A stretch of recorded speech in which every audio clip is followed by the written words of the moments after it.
அது எல்லாமே நீங்கள் வந்து பாயிண்ட் பை பாயிண்டாக நீங்கள் வந்து நோட் எடுத்து வச்சுக்கலாம். இது இந்த கிளாஸ்னு இல்லை, எல்லா கிளாஸுக்கும் பயன்படுத்தணும். அதான் ஒரு ஒரு சரியான ஒரு மெத்தடாக இருக்கும் இதில் கிளாஸஸ் அட்டன் பண்ணுறது.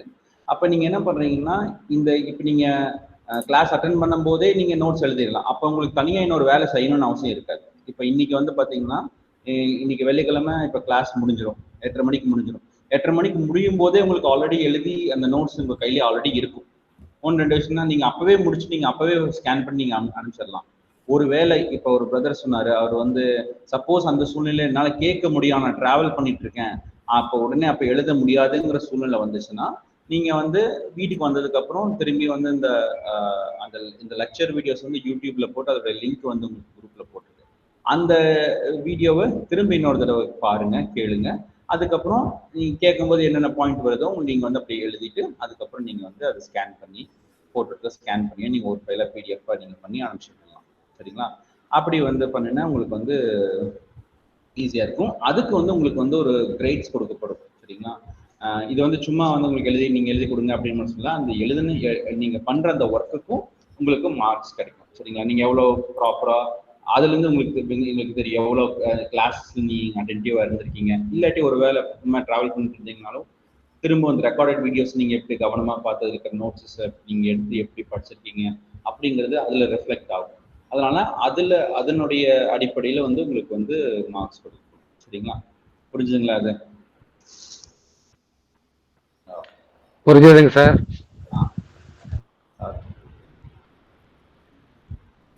Okay, then Pastor, we will go ahead. Yes, sir. Yes, sir. Yeah. Okay.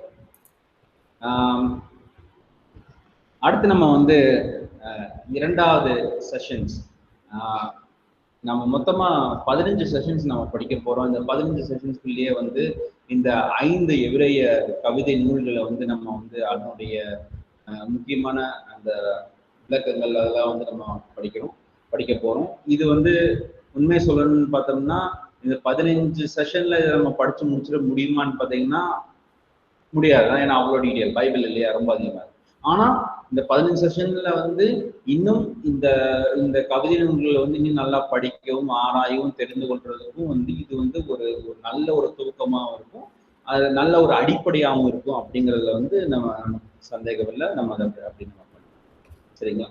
இப்போ நம்ம எஸ்டர்டே அதாவது நேற்று ஈவினிங் வந்து நம்ம வந்து நம்மளுடைய முதல் செஷன் இருந்துச்சு. அந்த முதல் செஷன்ல சில இன்ட்ரோடக்டரி போர்ஷன்ஸ் இருந்துச்சு, கவிதைகள்லாம் என்னன்னு நம்ம தெரிஞ்சுக்கிட்டோம்.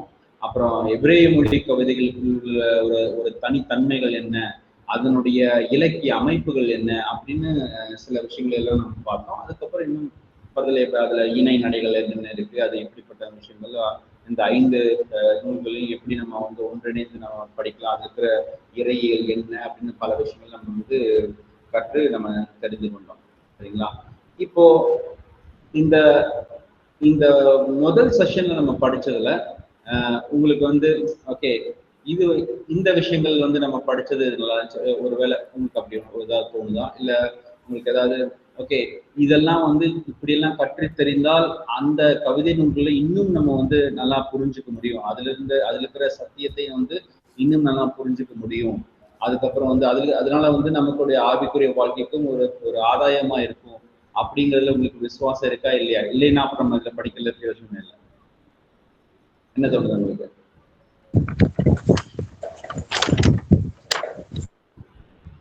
யாராவது ஃபீட்பேக் கொடுக்க முடியுங்களா? anyone can give any feedback. ஏன்னா அதுக்கு அந்த மாதிரி நெக்ஸ்ட் செஷன்ஸ் எல்லாம் வந்து நான் அலைன் பண்ண முடியும்.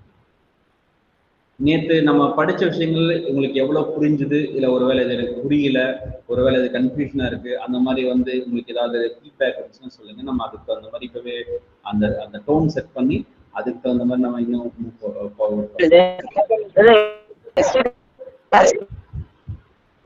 சொல்லுங்க. என்ன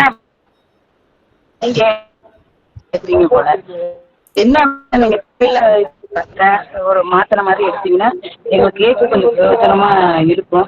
சில வார்த்தைகளை வந்து அந்த நேரத்துல நீங்க பேசும்போது சொன்னீங்களா, டிரான்ஸ்லேட் பண்ணும்போது சில விஷயங்களோட சுவாரஸ்யம் அந்த சாராம்சம் மாறும்னு சொன்ன மாதிரி அந்த நேரத்துல சடனா மாத்தி பேச முடியாத சூழ்நிலையில எனக்கு ஒரு கன்ஃபியூஷன் வந்துருச்சு பிரதர். அதனாலதான் எனக்கு இன்னைக்கு நான் நினைச்சேன் இன்ட்ரெஸ்ட் இல்ல பேசாம இன்னைக்கு அட்டன் பண்ணாம இருப்போமா இல்ல சார்ட்ட பேசுவோமான்னு நினைச்சேன்.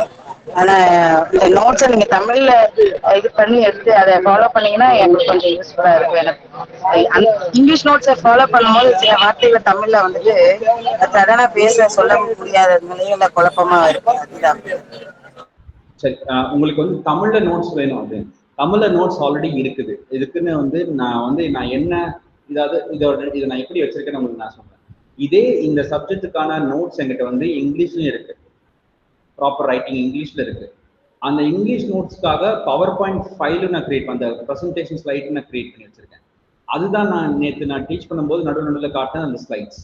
அதே மொத்த இங்கிலீஷ் நோட்ஸ் வந்து தமிழ்லையும் மொழிபெயர்க்கப்பட்டு தமிழ்லையும் இருக்கு. அது ஆல்ரெடி உங்களுக்கு கொடுக்கறதுக்கு டிஸ்ட்ரிபியூட் பண்றதுக்கு தயாரா இருக்கு. என்ன பண்ணா இப்ப வியாழக்கிழமை வெள்ளிக்கிழமை 2 நாள்ல 2 அதிகாரங்கள் நம்ம முடிப்போம்.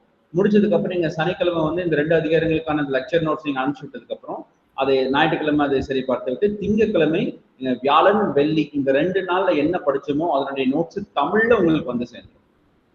அது ப்ராப்பரான இந்த ஸ்லைட்ஸ் மாதிரி இல்லாம ப்ராப்பர் அண்ட் டீடைல் ரைட்டிங் ஒரு ஒரு புத்தக வடிவில் அது உங்களுக்கு வந்து அதிகாரமா உங்களுக்கு வந்துகிட்டே இருக்கும். எவ்வளவு ஃபர்ஸ்ட் அட்லீஸ்ட் 100 பேஜ் ரைட்? மோர் தென் 100. இது ஒரு 115 பேஜ் உள்ள ஒரு நோட்ஸ் உங்களுக்கு இந்த 15 செஷன்ல படிக்கும்போது உங்க கையில கிடைச்சிடும். போதுங்களா? Okay brother. ஓகே. அந்த ஸ்லைட்ஸ் நான் பண்றதுன்னா நான் இங்கிலீஷ்ல டீச் பண்ணும்போது அந்த ஸ்லைட்ஸ் யூஸ் பண்ணுவேன். அதுக்கு இருந்தாலும் அதுக்கு ஒரு சில பிக்சர்ஸ் இருக்கு. அது ஒரு விஷுவலா உங்களுக்கு பார்க்கும்போது சில விஷயங்கள் புரியலாம் அப்படின்றதுக்காக வந்து அந்த விஷுவல்ஸை வந்து நான் உங்களுக்கு காட்டுறேன்.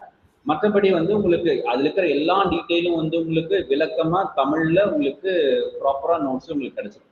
உங்களுக்கு திங்கட்கிழமை 1வது அதிகாரமும் 2வது அதிகாரம், அதாவது நேற்று நம்ம படிச்சதும் இன்னைக்கு படிக்க போறதும் 2 விஷயமும் உங்களுக்கு வந்து திங்கட்கிழமை வந்து உங்களுக்கு அந்த நோட்ஸ் கிடைச்சிடும். அது நீங்க வாசிச்சு பார்க்கும்போது உங்களுக்கு எல்லாமே தெளிவாயிடும். வேற ஏதாவது ஃபீட்பேக் இருக்குங்களா?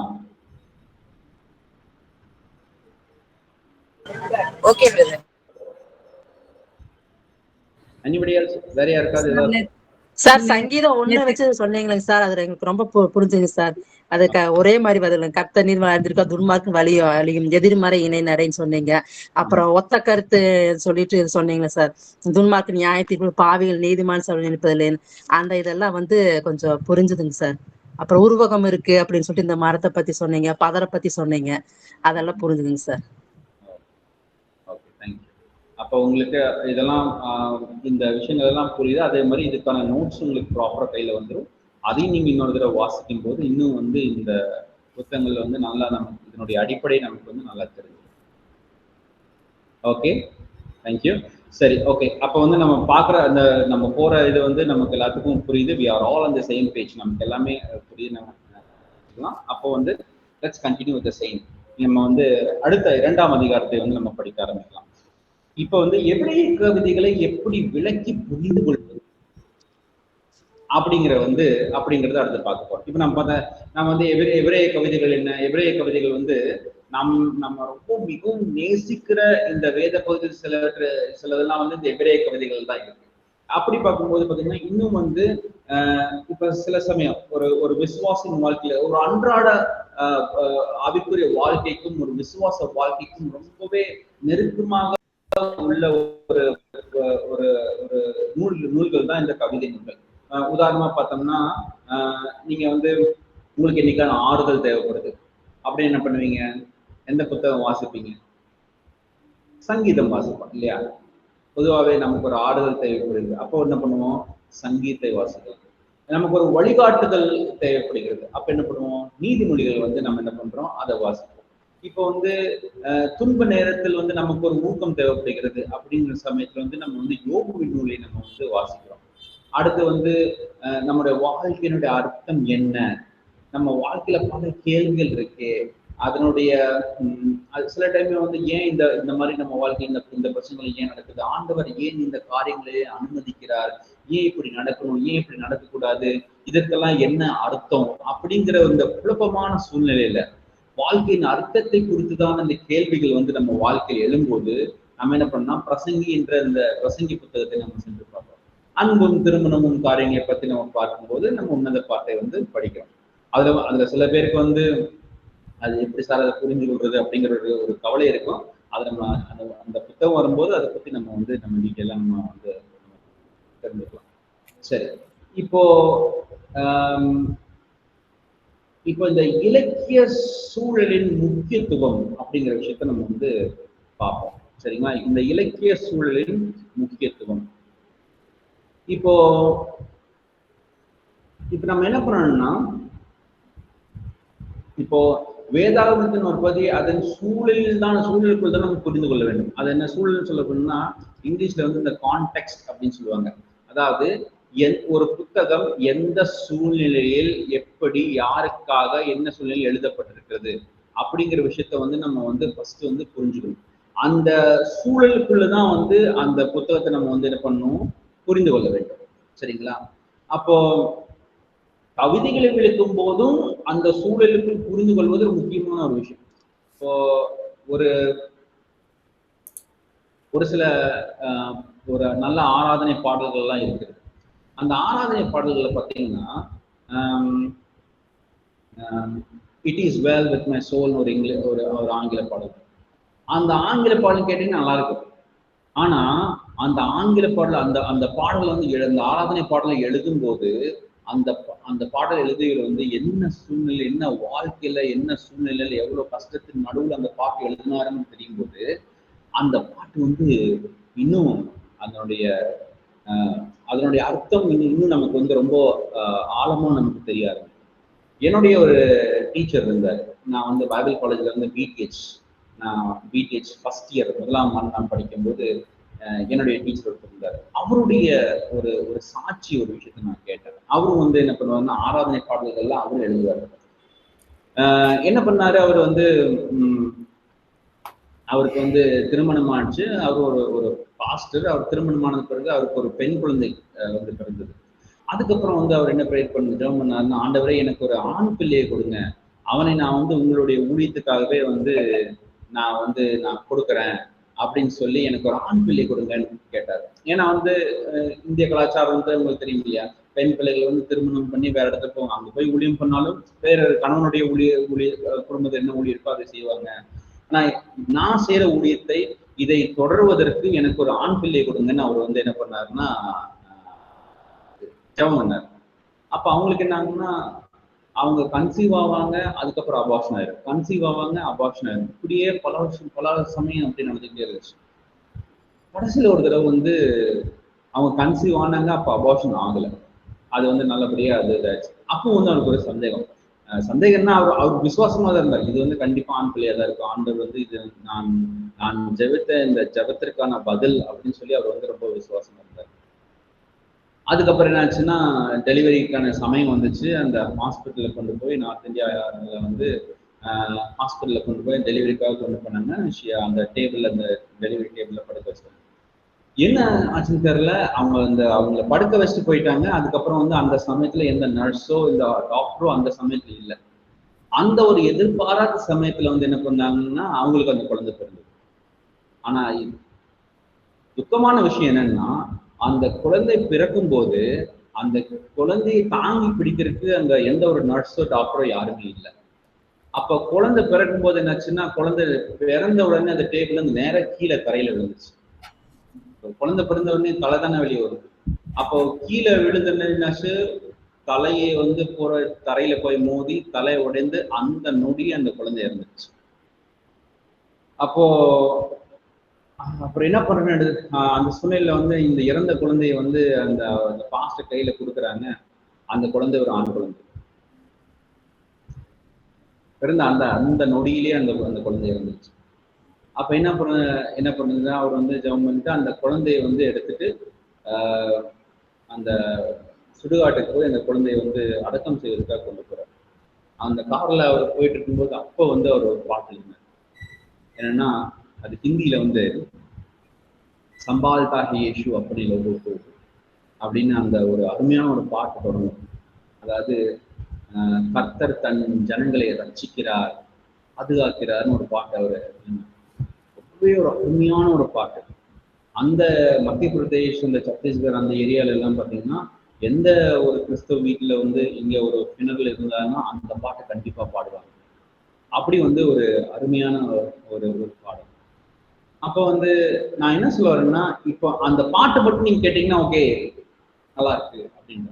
ஆனா அந்த பாட்டில் எழுதப்பட்ட அந்த சூழல் இருக்கு இல்லைங்களா, அந்த சூழலை தெரிந்து கொள்ளும் போது அந்த பாட்டு அந்த அந்த கவிதையினுடைய ஆழம் இன்னும் நம்ம என்னன்னா அது வந்து நம்ம நல்லா புரிஞ்சுக்க முடியும். அப்ப என்னன்னா ஒரு கவிதையை விளக்கும் போது அந்த அந்த அந்த அந்த கவிதையின் சூழல், அதன் சூழலை புரிந்து கொண்டு அந்த சூழலுக்குள் தான் வந்து அந்த கவிதையை வந்து நம்ம வந்து வியாக்கியானம் செய்யணும், அதனுடைய அர்த்தத்தை நம்ம கண்டுபிடிக்கணும். அப்பதான் வந்து சில சமயத்தில் என்ன பண்ணுவாங்கன்னா, ஒரு ஒரு சங்கீதத்துல இருந்து ஒரு வசனத்தை எடுத்து அதனுடைய சூழலிலிருந்து வெளியெடுத்து அதை மட்டும் பார்த்தோம்னா ஓகே ஒரு வேலை விதைப்பிடிக்கும். இப்ப நேற்று கூட நம்ம பார்த்தோம், என்ன சொல்றது, ஒரு குழந்தையை பிடித்து கல்லின் மேல் மோதி இருக்கிறதுன்னு பாக்கியவான். அப்ப என்ன பண்றோம்னா அந்த ஒரு கவிதை, அந்த ஒரு பாடலை அதன் சூழலிலிருந்து தனிப்பட்டு அதை வந்து தனிமைப்படுத்தி அதை வெளியெடுத்து அதை வந்து பண்ணும்போது அதை வந்து நமக்கு சரியானதான ஒரு அர்த்தத்தை கொடுக்காது அப்படிங்கறத வந்து நம்ம பார்க்கணும். இன்னும் பல இதுல இப்போ சில சமயங்களை பார்த்தீங்கன்னா, தாவீது ராஜா வந்து பாத்சேபாயுடன் பாவம் செய்த பிறகு எழுதின ஒரு சங்கீத பாடல் இருக்கு. அது நீங்க அது இந்த சங்கீதம் வந்து இந்த சமயத்துல தான் இந்த சூழ்நிலை எழுதப்பட்டதுன்னு தெரியாம படிக்கிறதுக்கும், இது இந்த சூழலில் தான் எழுதப்பட்டது அப்படின்னு தெரிஞ்சு படிக்கிறதுக்கும் பெரிய வித்தியாசம் இருக்கு. சரி, இப்ப நம்ம வந்து நான் சொல்றதை விட வந்து ஒரு டெமோ காட்டினா வந்து நமக்கு நல்லா இருக்கும். சரிங்களா? இதை வந்து நம்ம ஒரு உதாரணத்துக்காக பார்ப்போம். ஒரு சங்கீதத்தை நம்ம எடுத்து வாசிக்கலாங்களா?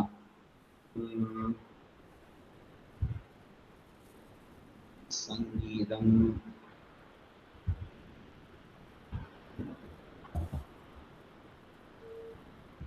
ஓகே, சங்கீதம் 63. சங்கீதம் 63. சரிங்களா? யாராவது ஒருத்தர் படிக்க ஆரம்பிக்கலாம்னா? தேவனே, நீர் என்னுடைய தேவன், அதிகாலமே உம்மை தேடுகிறேன். வறண்டதும் விடாய்த்ததும் தண்ணீரற்றதுமான நிலத்திலே என் ஆத்மா உண்மையில் தாகமா இருக்கிறது. என் மாம்சமானது உம்மை வாஞ்சிக்கிறது. இப்படியே பரிசுத்த ஸ்தலத்தில் உம்மை பார்க்க ஆசையாயிருந்து உமது வல்லமையையும் உமது மகிமையும் கண்டேன். ஜீவனை பார்க்கிலும் உமது கிருபை நல்லது. என் உதடுகள் உம்மை துதிக்கும். என் ஜீவனுள்ள மட்டும் நான் உம்மை துதித்து உமது நாமத்தை சொல்லி கையெடுப்பேன். இனத்தையும் கொழுப்பையும் உண்டது போல என் ஆத்மா திருப்தியாகும். என் வாய் ஆனந்த களிப்புள்ள உதடுகளால் உம்மை போற்றும். என் படுக்கையின் மேல் நான் உம்மை நினைக்கும் போது ராஜாமங்களில் உம்மை தியானிக்கிறேன். நீர் எனக்கு துணையா இருந்ததினால் போதும் சிஸ்டர், தேங்க்யூ. நம்ம ஃபுல்லா படிக்கலாம். நமக்கு சமயம் கொஞ்சம் கம்மியா இருக்கு. நம்ம முதல் 5 வசனங்களை மட்டும் நம்ம வந்து கவனம் செலுத்தலாம். ஏன்னா இதுக்கு தேவனே நீர் என்னுடைய தேவன், அதிகாலமே உம்மை தேடுகிறேன். வறண்டதும் விடாய்த்ததும் தண்ணீரும் மற்றதுமான நிலத்திலே என் ஆத்மா உண்மையில் தாகமா இருக்கிறது. என் மாம்சமானது உண்மை வாஞ்சிக்கிறது. இதெல்லாம் எழுதும்போது பரவாயில்லையே, நல்ல ஒரு அருமையான ஒரு ஆராதனை, நல்ல ஒரு விஷயம் எழுதியிருக்காங்க அப்படின்னு சொல்லி தெரியுது. ஏதாவது உங்களுடைய பைபிள் யாரோட வருஷனாவது இந்த இந்த முதல் வசனத்துக்கு மேல இது யாருடைய சங்கீதம் அப்படின்னு எழுதியிருக்குதுங்களா? யாராவது பைபிள் இருக்குங்களா? தாவீது யூதாவின்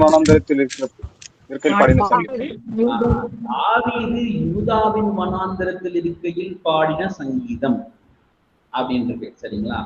இப்போ இது எந்த சூழ்நிலையில இருக்குது அப்படின்னா இதனுடைய வரலாற்று பின்னணி, இதனுடைய சூழல் தான் கான்டெக்ட் சொன்னீங்கன்னா இந்த சூழலை பார்க்கணும்.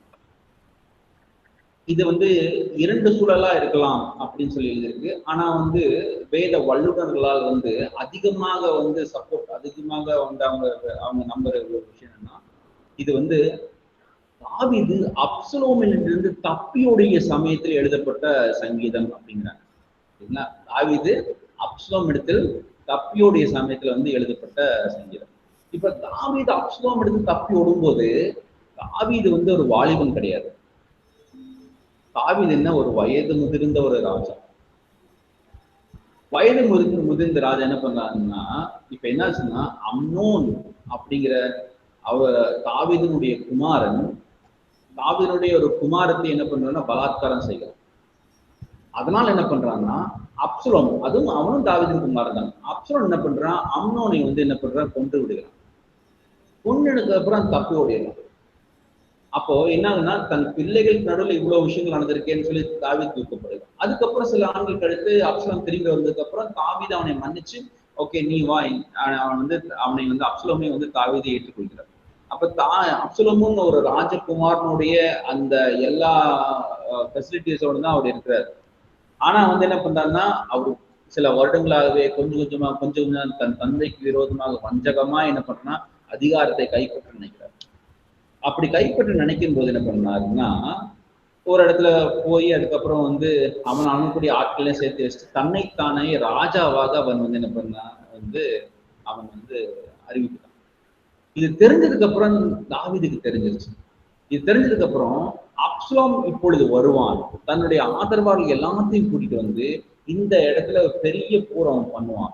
அப்ப என்ன ஆகும்னா, நம்மளுடைய இந்த எருசலேம் நகரம், நம்முடைய சொந்த மக்கள், நம்முடைய சொந்த இந்த என்ன சொல்றது, அந்த பெரும் பொருட்சேதங்கள் எல்லாமே வந்து நகரம் அழிக்கப்படும், தன்னுடைய சொந்த நகரங்கள் அழிக்கப்படும். இது எதிரி வந்து இல்லை, இது வந்து ஒரு சிவில் வார் அப்படின்றதுக்காக என்ன பண்றாருன்னா, தாவீது வந்து இவன் இருந்து எப்படி நான் என்ன இவன் வந்து என்னை எப்படியும் கொன்றுவான், அதனால வந்து இவன் இருந்து எப்படியா தப்பி ஓட்டுன்னு சொல்லிட்டு தாவீதுக்கு ரொம்பவே விசுவாசமா உள்ள பல பேர், கிட்டத்தட்ட ஒரு 1000-1200 பேர் இருக்கும். அவங்க என்ன பண்றாங்கன்னா, அங்கிருந்து எருசலேம்ல இருந்து அவங்க வந்து பிரயாணப்பட்டு அங்கிருந்து தப்பிச்சு ஓடுறாங்க. தப்பிச்சு போகும்போது போய் இந்த மவுண்ட் ஆஃப் ஆலிவ்ஸ், அந்த ஒலிவு மலைக்கு மேல் ஏறி அப்புறம் அந்த மலையிலிருந்து இறங்கி அப்புறம் யூதாவின் வனாந்திர பகுதியில வந்து அவங்க வந்து பிரயாணம் செய்து அப்புறம் யோர்தான் நதியை கடந்து தப்பிச்சு போகணும். இதுதான் வந்து அவங்களுடைய மொத்த பிரயாணம்.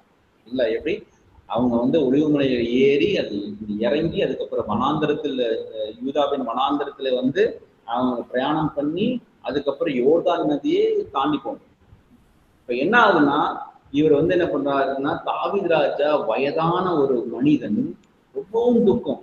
என்னன்னா, தன்னுடைய சொந்த குமாரனே தன்னை கொல்ல முயற்சிக்கிறானே அப்படிங்கிற அந்த துக்கத்தோடு என்ன பண்றாருன்னா போறாரு. அதோட இத்தனை பேர் என் பின்னாடி வராங்களே, இவங்க எங்க கூட்டிட்டு போங்க, எந்த எதிரி நாட்டுக்கு கூட்டிட்டு போவாங்க, பிலிஸ்தீன் தேசத்துக்கு கூட்டிட்டு போக முடியுமா, அம்மோனியர்கள் தேசத்துக்கு கூட்டிட்டு போக முடியுமா, இல்ல ஏதோமியர்கள் தேசத்துக்கு கூட்டிட்டு போகணும்னா எந்த தேசத்துக்கு கூட்டிட்டு போகணும், எப்படி இவர்களை இது கொண்டு போகிறது அப்படின்னு பல கேள்விகள், பல துக்கங்கள். அப்ப என்ன எழுதியிருக்குன்னா, அவர் வந்து கையில எந்த எந்த செருப்பு எதுவும் இல்லாம பேர்ஃபுட், அதாவது எந்த காலணிகள் எதுவும் அவர் போடாம தலையில் முக்காடிட்டு கொண்டு அழுது கொண்டே வந்து இந்த மொத்த பேரும் அழுதுட்டே ஒரு பெரிய ரேலிமன், பெரிய ஜனக்கூட்டமா அவங்க போறாங்க. அப்படி போகும்போது சவுலின் குடும்பத்தாராங்க ஷிமை அப்படிங்கிற ஒருத்தர் என்ன பண்றாங்கன்னா, தாவீதுக்கு விரோதமாக வந்து தாவீதை சபிக்க ஆரம்பிக்கிறான். நீ செய்த விஷயங்களுக்கெல்லாம் ஆண்டவர் உன்னை தண்டிக்கிறாரு, உன் பையன் உன்னை கொல்ல போறான் அப்படின்னு சொல்லி தாவீது மேல மண்ணையும் கல்லையும் எடுத்து அவன் மேல வீசி அவனை வந்து என்ன பண்ற சபிக்க ஆரம்பிக்கிறான். அப்போ வந்து தாவீதை ஒண்ணு செய்ய வேண்டாம், விட்டுருங்க. இத்தனை துக்கங்கள் ஆகி அதுக்கப்புறம் ஒரு மலை மேல ஏறி போறாங்க. நம்ம வந்து நான் நாகாலாந்துல நான் இருந்தேன். நாகாலாந்துல வந்து அங்க பாத்தீங்கன்னா நடக்க முடியாது, நாங்க ட்ரெக்கிங் தான், வாக்கிங் எல்லாம் கிடையாது, ட்ரெக்கிங் தான். ஃபுல்லா மலை. ஒரு ஒரு பில்டிங்ல இருந்து அடுத்த பில்டிங் போனாலே நம்ம மலை மாதிரி ஏறி தான் போகணும். அப்போ வந்து பக்கத்துல இருக்கிற கடைக்கு போறதுக்கு வந்து ரொம்ப ஸ்டீப்பான விஷயம், ரொம்ப மேடான பாதையா இருக்கும். ஏறி போறதுக்குள்ள நமக்கு போதும்போது ஆயிடும், ரொம்பவே கஷ்டம் மலை ஏறுறது. அப்போ வந்து தாவீது வயதான மனிதன் வெறுங்காலமாக முக்காடிட்டு கொண்டு அழுது புலம்பி, அவனுடைய சரீரத்திலையும் பலன் இல்லை, அவனுடைய இருதயத்தையும் பலன் இல்லை. அவன் என்ன பண்றான்னா, ஒருவேளை ஆண்டவர் என்னை வந்து இப்படி நான் செய்த பாவத்துக்கு இப்படி செய்யறாரோ, பல குழப்பங்களுக்கு நடுவுல வந்து என்ன பண்றாருன்னா, அப்படி இந்த நிறைய பேர் வந்து சாபமிடுறாங்க, கல்லறிகிறார்கள். இந்த சூழ்நிலையில, துக்கமான சூழ்நிலையில ரொம்பவும் அவர் டயர்டாகி அந்த ஒளிவு மலை மேல ஏறி இறங்கி வனாந்திர பகுதிக்கு வர்றாரு. இந்த வனாந்திர பகுதி எப்படின்னா பயங்கரமான வெயில். இஸ்ரேல்ல வந்து வனாந்திர பகுதி எப்படின்னா பயங்கரமான வெயில், சுட்டரிக்கும் வெயிலா இருக்கும். அந்த பயங்கரமான வெயில் உள்ள அந்த சமயத்துல தண்ணீர் எதுவுமே கிடைக்காது. அவங்க வந்து சரி ஒரு நாள் ரெஸ்ட் எடுத்து நம்ம போகலாம் அப்படின்னு நினைச்சோன்னா முடியாது. ஏன்னா பின்னாடி அவன் துரத்திக்கிட்டே வந்துட்டு இருக்கான், அப்சலோம் துரத்திக்கிட்டே வந்துருக்கான். எப்ப வந்து பிடிச்சு எப்ப கொள்ளுவாங்கன்னு தெரியாது.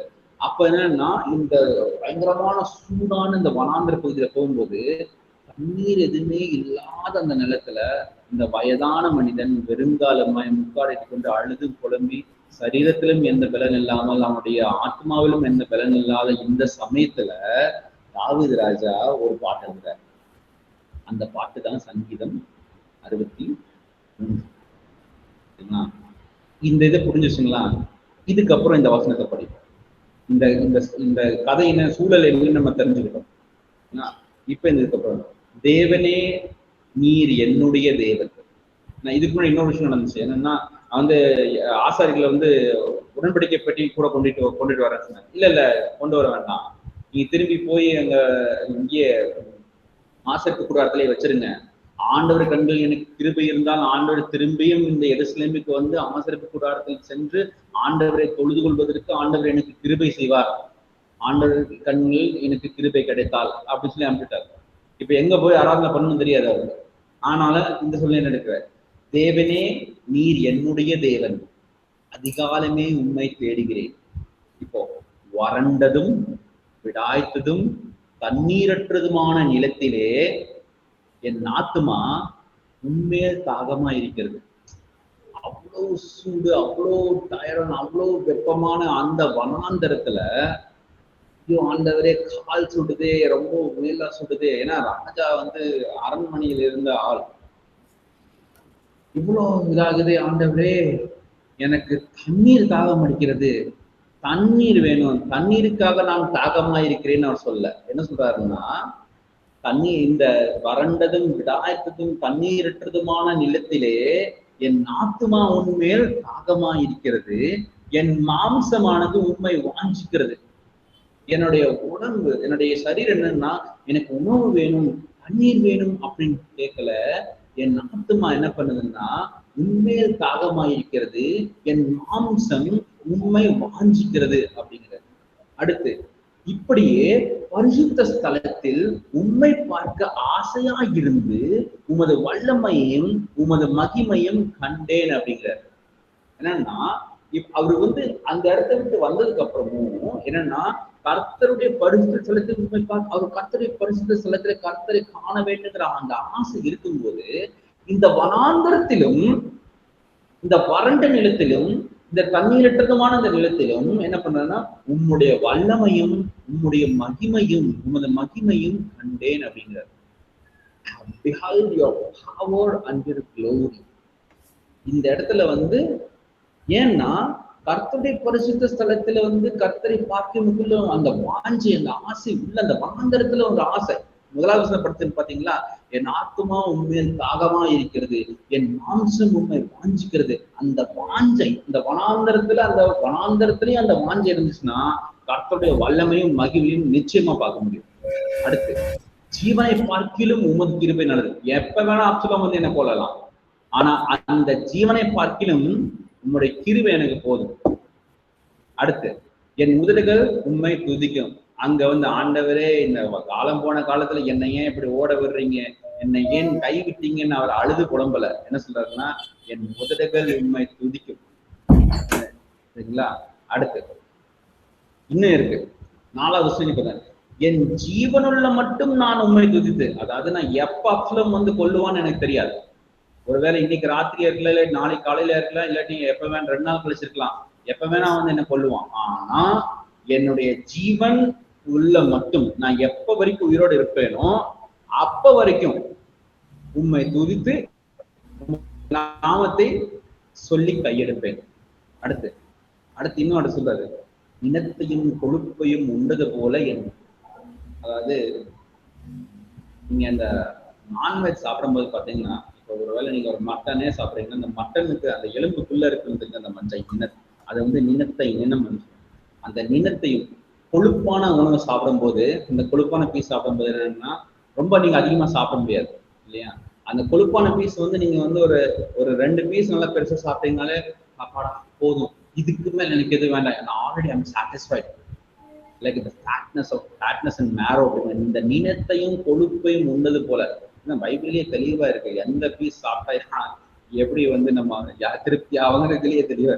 நினத்தையும் கொழுப்பையும் நாம் உண்டது போல ஆத்மா திருப்தியாகும். எங்க? வனாந்தரத்துல தண்ணியே இல்லை, வறண்ட அந்த சூழ்நிலையில தண்ணியே இல்லாத இடத்துல ஆண்டவரே இந்த கொழுப்பான உணவையும் அந்த அந்த அந்த இனத்தையும் ஹிந்தியில எழுதினா சிக்கனே போஜன் சே திருப்தோகா. இதுல வந்து அந்த richness and fatness of the food அப்படின்னு போன்ஸ் அண்ட் இது வந்து பல மொழியில வந்து அது வந்து ரொம்ப ஒரு அழகாக இருக்கு. தமிழ்ல எனக்கு வந்து மற்ற மொழியில பார்த்தீங்கன்னா தமிழ்ல இன்னும் தெளிவா இருக்கு. நிலத்தையும் கொழுப்பையும் உண்ணது போல என்ன நடக்குதுன்னா, என் ஆத்மா திருப்தி ஆகும், என் வாய் ஆனந்த கழிப்புள்ள உதறுகளால் உண்மை போற்றும். இப்ப நம்ம அந்த 5 வருஷம் தான் ஃபோக்கஸ் பண்ணல, நமக்கு டைம் பத்தாது. இப்போ நீங்களே இப்ப கம்பேர் பண்ணுங்க. ஆரம்பத்துல இதனுடைய சூழல் தெரிவதற்கு முன்பாக இந்த சங்கீதம் 63:1-5 படிக்கும்போது எப்படி இருந்துச்சு, அந்த சூழலை புரிந்து கொண்டதுக்கு பின்பாக இந்த வசனங்கள் படிக்கும்போது நம்முடைய புரிதலும் அதனுடைய அர்த்தங்களும் அதனுடைய ஆழங்களும் எப்படி இருக்கு?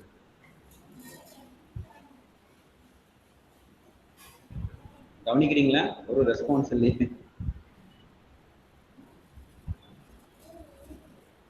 ஐயா புரிஞ்சது. புரியல என்ன சொன்னீங்க? புரிஞ்சது. அவருடைய சூழ்நிலையை அறிந்த பிரகாரம் அந்த சங்கீதம் பத்தி எவ்வளவு டீப்பா தெரிஞ்சுக்க முடியுமோ அவ்வளவு டீப்பா புரிஞ்சுக்க வாய்ப்பு இருக்கு. அப்போ வந்து ஒவ்வொரு சில சங்கீதங்களுக்கு வந்து என்ன சூழ்நிலையும் நமக்கு தெரியாது. சில சமயங்கள்ல பல சூழல்கள் இருக்கும். இது வந்து வரலாற்று பின்னணி இருக்கலாம், வரலாற்று சூழல்கள் இருக்கலாம், வரலாற்று பின்னணி, இலக்கிய பின்னணி, அரசியல் பின்னணின்னு பல வகையான பின்னணிகள் இருக்கு, பல வகையான கான்டெக்ட் இருக்கு. எந்த அளவுக்கு நமக்கு அதிகமான கான்டெக்ட் நமக்கு கிடைக்குமோ அந்த அளவுக்கு வந்து அது வந்து நம்ம அதை படிப்பதற்கும் புரிந்து கொள்வதற்கும் வந்து ஒரு அருமையான ஒரு சங்கீதமா இருக்கும். இன்னொரு இருக்கு சங்கீதம் 20.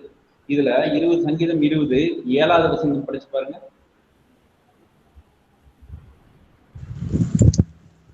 சிலர் ரதங்களை குறித்தும் சிலர் குதிரைகளை குறித்தும் மேன்மை பாராட்டுகிறார்கள். நாங்களோ எங்கள் தேவனாகிய கர்த்தருடைய நாமத்தை குறித்தே மேன்மை பாராட்டுவோம். சிலர் ரதங்களை குறித்தும் சிலர் குதிரைகளை குறித்தும் மேன்மை பாராட்டுகிறார்கள். நாங்களோ எங்கள் தேவனாகிய கர்த்தருடைய நாமத்தை குறித்தே மேன்மை பாராட்டுவோம். நல்லா இருக்கு, புரியுது நமக்கு. என்னுடைய சூழ்நிலை என்னன்னா, இது வந்து ராயல் சாம்ஸ் அப்படின்னு சொல்லுவோம், ஒரு ராஜரீக சங்கீதம் அப்படின்னு. ஏன் அப்படி அது நம்ம சொல்றோம் அப்படின்னா, இந்த சங்கீதம் வந்து இந்த சங்கீதத்துக்கும் அந்த நாட்டின் ராஜாவுக்கும் ஒரு நெருங்கிய தொடர்பு இருக்கிறது. ஓகேங்களா? இது என்னன்னா, இப்ப இந்த சங்கீதத்தை நீங்க வாசிச்சு பார்த்தீங்கன்னா எத்தனை வசனங்கள் இது இருக்கு? 9 வசனங்கள் இருக்கு. ஆனா இதுல வந்து நீங்க வந்து இந்த யாராவது இந்த சங்கீதத்தை நீங்க இந்த 9 வசனங்கள் நீங்க வாசிங்க. ஆபத்து நாளிலே கர்த்தர் உமது ஜெபத்தை கேட்பாராக. யாக்கோபின் தேவனுடைய நாமம் உமக்கு உயர்ந்த அடைக்கலம் ஆவதாக. அவர் பரிசுத்த ஸ்தலத்திலிருந்து உமக்கு ஒத்தாசை அனுப்பி சீயோனிலிருந்து உம்மை ஆதரிப்பாராக. நீர் செலுத்தும் காணிக்கைகளை எல்லாம் அவர் நினைத்து உமது சர்வாங்க தகன பலியை பிரியமாய் ஏற்றுக்கொள்வாராக. அவர் உமது மன விருப்பத்தின்படி உமக்கு தந்தருளி உமது ஆலோசனைகள் எல்லாம் நிறைவேற்றுவாராக. நாங்கள் உமது ரட்சிப்பினால் மகிழ்ந்து எங்கள் தேவனுடைய நாமத்திலே கொடியேற்றுவோம். உமது வேண்டுதல்கள் எல்லாம் கர்த்தர் நிறைவேற்றுவாராக. கர்த்தர் தாம் அபிஷேகம் பண்ணினவரை ரட்சிக்கிறார் என்பதை இப்பொழுது அறிந்திருக்கிறேன். தனது வலதுபுறம் செய்யும் ரட்சிப்பின் வேலைகளை காண்பித்து தனது பரிசுத்த நாளத்திலிருந்து அவருடைய ஜபத்தை கேட்பார்.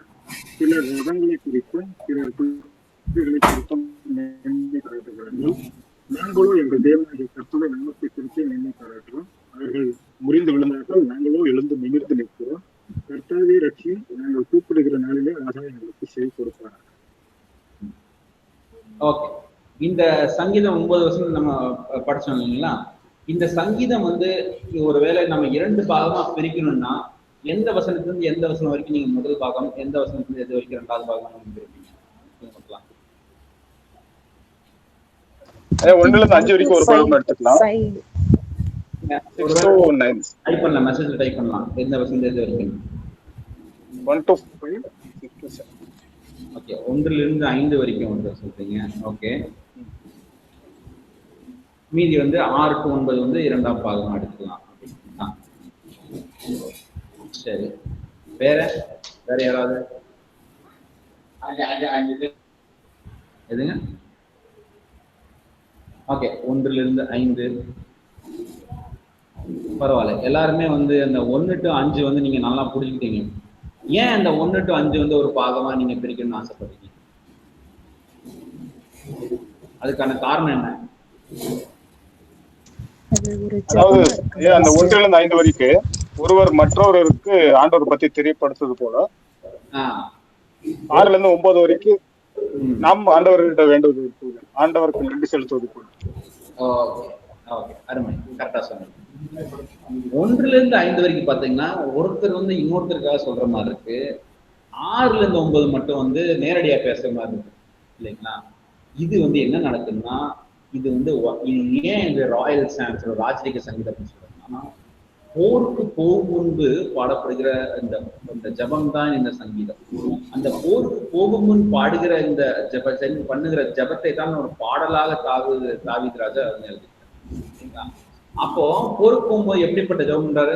அது வந்து ஒருவேளை அந்த இந்த நாட்டின் ஜனங்கள் அல்லது ஆசாரியர்கள் அல்லது யாரு வேணா வந்து இவங்க போருக்கு அவங்களுக்காக வேண்டிக் கொள்கிறார். அப்ப என்ன பண்றாங்க? அவங்க சொல்றாரு, ராஜா இப்ப யோசிச்சு பாருங்க, ராஜா வந்து அவருடைய படைகள் எல்லாமே போருக்கு போக தயாராயிருக்கிறது.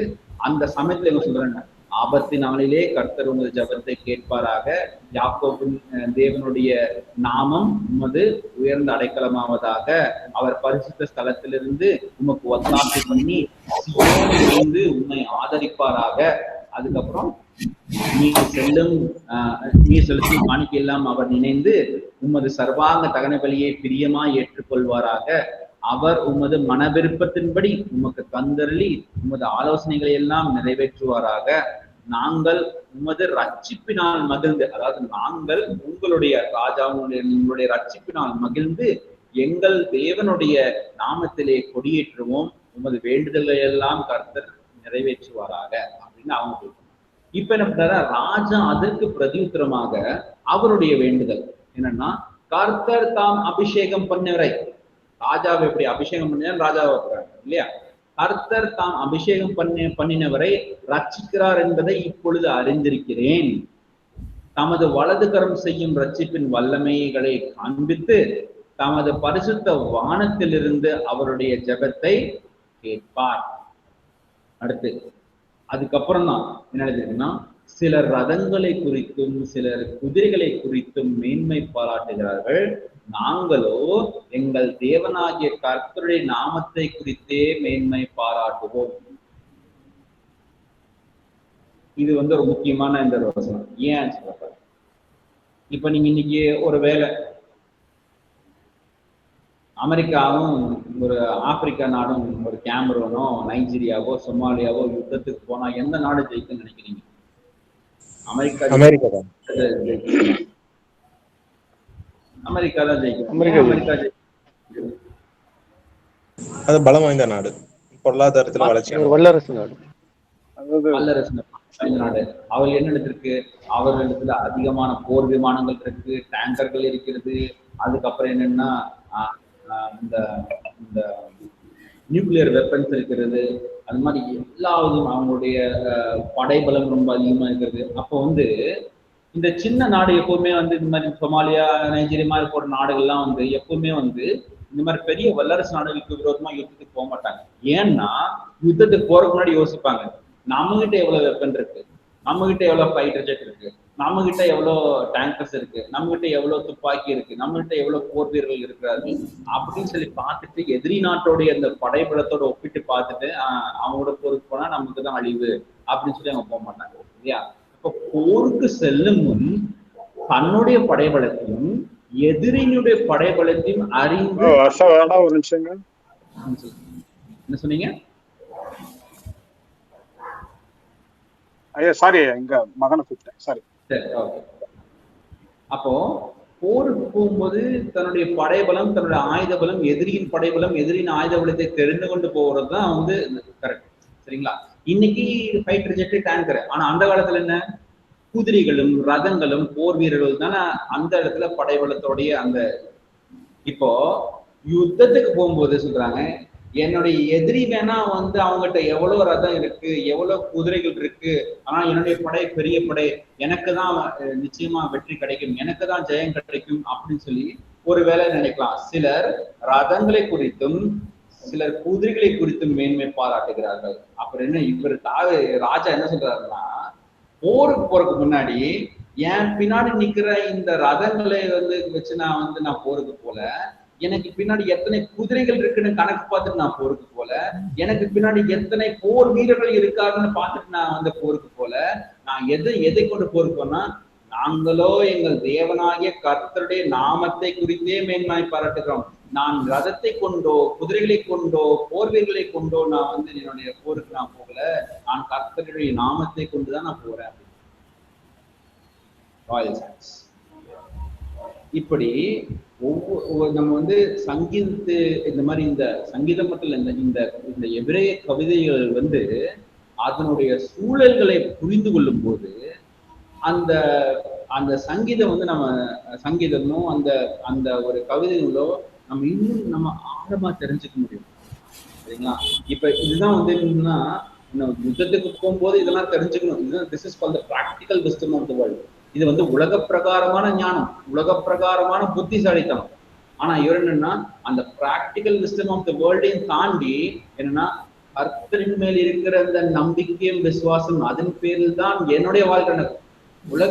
உலகத்தான் ஒரு ஞானத்தை கொடுப்பான், உலகத்தாருக்கு ஒரு ஞானம் இருக்கும். ஆனால் என்னுடைய விசுவாசமும் அந்த உலகத்தின் ஞானத்தை காட்டிலும் மேன்மையானது அப்படிங்கிற விஷயத்த தெரிஞ்சுக்கலாங்க. இது படிக்கும்போது நம்முடைய அன்றாட வாழ்க்கைக்கு எப்படி தெரியும்? சிலர் இதை பண்ணு அதை பண்ணு. நேற்று என்னுடைய ஸ்டூடெண்ட் பொண்ணு எனக்கு கால் பண்ணாங்க, என்னுடைய காலேஜ் ஸ்டூடெண்ட். சொன்னாங்க, சார் எனக்கா வீட்டுல இந்த அலைன்ஸ் பார்த்துட்டு இருக்காங்க சார். சரிம்மா, அது என்ன இப்படி? அதுல சார் ஒரு 2 பாஸ்டர்ஸ் ஒரு விஷயங்கள் சொல்லியிருக்காங்க சார். என்னது அப்படின்னா, அந்த பாஸ்டர்ஸ் என்ன சொல்றாங்கன்னா, இதான் உங்க பொண்ணு பைபிள் காலேஜ் படிச்சிருக்கு, ஊழியம் பண்ற பொண்ணு, அதனால இந்த மாதிரி ஊழியம் பண்ற பையனுக்கு கல்யாணம் பண்ணி கொடுக்காதீங்க. இந்த செக்குலர் எஜுகேட்டடா இருக்கிற பையனை பார்த்து, நல்ல வேலை போற பையனை பார்த்து நீங்க கல்யாணம் பண்ணி கொடுங்க. இப்போ 2மே பைபிள் காலேஜ் வந்துச்சுன்னா யாரு காசு சம்பாதிக்கிறது? அதனால ஒன்னு பைபிள் காலேஜ், ஒன்னு செக்குலர் காலேஜ். அப்படி வந்தாதான் ஒன்னு ஊழியம் பண்ணலாம், இன்னொருத்தர் காசு சம்பாதிக்கலாம். ஒண்ணு பையன் செக்குலர்ல படிச்சுட்டு பொண்ணு தியாலஜில இருக்கலாம், அப்படி இல்லாட்டி அந்த பையன் தியாலஜி படிச்சு பொண்ணு செக்குலரா இருக்கலாம். அப்ப என்ன பண்ணணும்னா, அவங்களுடைய கால்குலேஷன் பாருங்க. ஊழியம் ஒரு சைடு இருக்கட்டும், ஒரு சைட்ல இருக்கட்டும், நான் காசு வேணும் இல்லையா? அப்ப என்ன பண்ணலாம், நீங்க இப்படி கல்யாணம் பண்ணி கொடுத்தா இது என்னன்னா, இதுதான் இந்த practical wisdom of the world. அவங்க உலக பிரகாரமா பார்த்தா அவங்க சொல்றதுலயே ஒரு பாயிண்ட் இருக்கலாம், ஆனா அதையும் தாண்டி இருப்பதுதான் விசுவாசம். இது அதாவது இந்த போருக்கு போக முன்னாடி தாவீது தன்னுடைய ரதங்களையும் குதிரைகளையும் இந்த தன்னுடைய சேனைகளையும் எண்ணி பார்ப்பது ஒரு பிராக்டிக்கல் விஸ்டமா இருக்கலாம். இருந்தாலும் என்ன, தாவீதுடைய சிந்தனை என்ன? இது எத்தனை ரதங்கள் இருந்தாலும், எத்தனை குதிரை இருந்தாலும், எத்தனை போர் வீரர்கள் இருந்தாலும், இது எல்லாத்தையும் காட்டிலும் கர்த்தர் பெரியவர். எனக்கு கர்த்தர் என் கூட இருந்தாலே போதும், எவ்வளவு பெரிய படையா இருந்தாலும் நான் ஜெயிக்கலாம். அது என்னன்னா, இது ஆவிக்குரிய உலக பிரகாரமான ஞானம் ஒரு விஷயம் இருக்கு, ஆவிக்குரிய ஞானமும் ஒரு விஷயம் இருக்கு. அப்ப அந்த ஆவிக்குரிய ஞானத்தை இந்த இப்படி இந்த மாதிரி இந்த எபிரேய கவிதைகளில் இருந்து நாம் நம்முடைய அன்றாட வாழ்க்கைக்கு என்னென்ன தேவையோ அதையும் முழுமையா நம்ம தெரிஞ்சுக்கணும். அப்ப என்ன பண்ணணும்னா, இந்த எதிரே கவிதைகளுடைய சூழலை புரிந்து கொண்டு அதனுடைய ஆழத்தை தெரிந்து கொண்டு நம்ம அதை நல்லா படிக்கிறது தான் அதனுடைய அது ரொம்பவே முக்கியமான ஒரு விஷயமா இருக்கிறது. சரிங்களா? அப்ப என்னன்னா, நம்மளுடைய சொல்ல மாதிரி இந்த எபிரேய கவிதைகள் ஒரு வரலாற்று இது மாதிரி நம்ம படிக்காம ஒரு என்ன சொல்லணும்னா, இந்த எபிரேய கவிதைகளுக்கும் ஒரு தனி அமைப்பு இருக்குது, அதுக்குன்னு ஒரு தனி இலக்கிய அமைப்பு இருக்குது. அந்த இலக்கிய அமைப்பை என்ன பண்ணணும்னா நம்ம புரிந்து கொள்ள வேண்டும். ஓகேங்களா? இப்போ இந்த இந்த இலக்கிய அமைப்பை நம்ம வந்து புரிந்து கொள்ளணும் அப்படின்னா அதுக்குன்னு சில சில விஷயங்கள் இருக்கு, சரிங்களா? இப்போ அதுல இருந்து பல அம்சங்கள் இருக்கு. இந்த இந்த அம்சங்களை நம்ம வந்து புரிந்து கொள்வது வந்து ரொம்பவே முக்கியம். அந்த ஒவ்வொரு அம்சங்கள் என்ன, இந்த இந்த எபிரேய கவிதைகளுடைய அந்த அமைப்பு என்ன, அதனுடைய அம்சங்கள் என்னன்னு ஒவ்வொன்றும் நம்ம தெரிஞ்சுக்கலாம். அதுக்கப்புறம் வந்து நம்ம வந்து அடுத்த செஷன்ல இருந்து நம்ம வந்து யோகு புத்தகங்களை வந்து நம்ம படிக்க ஆரம்பிக்கலாம். அடுத்து யோகு, சங்கீதம், நீதிமொழிகள், பிரசங்கி, உன்னத பாட்டு, அப்படி நம்ம மாற்றலாம், சரிங்களா? இன்னைக்கோட நம்ம வந்து இந்த இன்ட்ரோடக்ஷன் பார்ட் நம்ம குயிக்கா முடிச்சிடலாம், சரிங்களா? இப்போ விஷுவல் நான் உங்களுக்கு ஒரு விஷுவல்ஸ் நான் உங்களுக்கு காட்டினேன். இங்கிலீஷ் தான் இருக்கும், ஆனா இதுக்கான நோட்ஸ் உங்களுக்கு தமிழ்ல உங்களுக்கு வந்துடும், அதனால நீங்க கவலைப்படலாம்.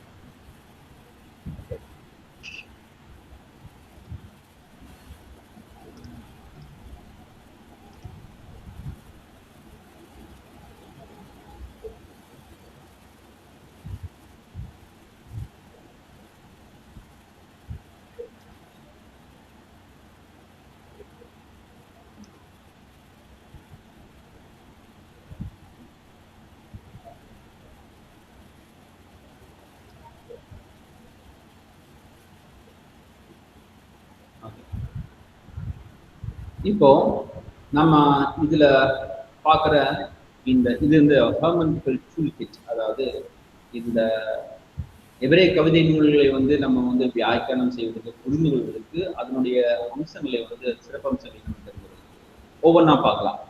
முதலாவது உருவக மொழியை அடையாளம் காணுதல். அதாவது இந்த லெஃப்ட் சைடு இங்க இந்த இடத்துல ரெண்டாவது இடது பக்கம் ரெண்டாவது figurative language, decoding imagery and metaphor. அதாவது உருவக மொழியை என்ன பண்ணணும்னா நம்ம வந்து அடையாளம் காணணும். எபிரேய கவிதையை விளக்குவதற்கான மிக முக்கியமான கொள்கைகள் ஒன்று வந்து இந்த உருவக மொழி. அதை அடையாளம் காண்பது மிகவும் முக்கியமானது. சரி, இப்போ இந்த எபிரேய கவிதைகள் வந்து பெரும்பாலும் உருவகங்கள், உவமைகள், அடையாளங்கள் மற்றும் சில இலக்கிய உத்திகளை வந்து என்ன பண்றாங்கன்னா இந்த இடத்துல வந்து அதன் மூலமாக சத்தியத்தை வந்து வெளிப்படுத்துகிறார். ஓகேங்களா?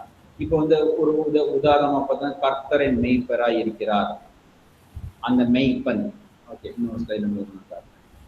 ஓகே, இந்த இடத்துல பாருங்க, இது வந்து இந்த உருவக மொழி. இதுல வந்து கீழே பார்த்தீங்கன்னா த ஷெப்பர்ட், அதாவது மெய்ப்பர். அந்த மெய்ப்பர் அப்படிங்கிற அந்த ஒரு வார்த்தை அது உருவகமா பயன்படுத்தும் போது நமக்கு என்ன, கர்த்தர் வந்து நம்மளை வந்து என்ன பண்றாரு, நமக்காக அவர் கேர் பண்றாரு, சரிங்களா? அப்புறம் கர்த்தருடைய வழிநடத்துதல், கர்த்தர் நமக்கு கொடுக்கும் இந்த பாதுகாப்பு, அதெல்லாம் வந்து தான் வந்து இந்த மெய்ப்பன் அப்படிங்கிற அந்த ஒரு உருவகம் வந்து நமக்கு வந்து காட்டுகிறது.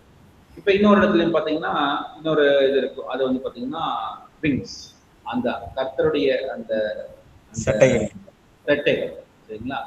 ஹைடிங்ன்றதுக்கான விங்ஸ் அப்படின்னா கர்த்தருடைய செட்டைகள் கீழ் வந்து நம்ம வந்து என்ன பண்றோம், டேக் ஷெல்டர், அப்படி ரெஃப்யூஜ். அதுக்கு என்ன சொல்றோம், செட்டையின் கீழ் அடைக்கலமா, அந்த அடைக்கலம். அதான் அந்த வேர்டு. அப்போ அந்த செட்டை அப்படிங்கிறதுனா கர்த்தரின் கீழ் நமக்கு கிடைக்கக்கூடிய அடைக்கலம், அப்புறம் கர்த்தரில் நமக்கு கிடைக்கக்கூடிய அந்த பாதுகாப்பு, அந்த செக்யூரிட்டி, இது எல்லாமே அந்த ஒரு செட்டை அப்படிங்கிற ஒரு விஷயம் வந்து நமக்கு வந்து காட்டுகிறது. சரி, இன்னொரு வேர்டு சொல்றேன். அதுல இருந்து நமக்கு வந்து அதுல இருந்து நம்ம வந்து என்ன தெரிஞ்சுக்கிறோம்னு நீங்க சொல்லுங்க. கேடயம் அப்படின்னா அதுல இருந்து அது என்ன நமக்கு காட்டுகிறது,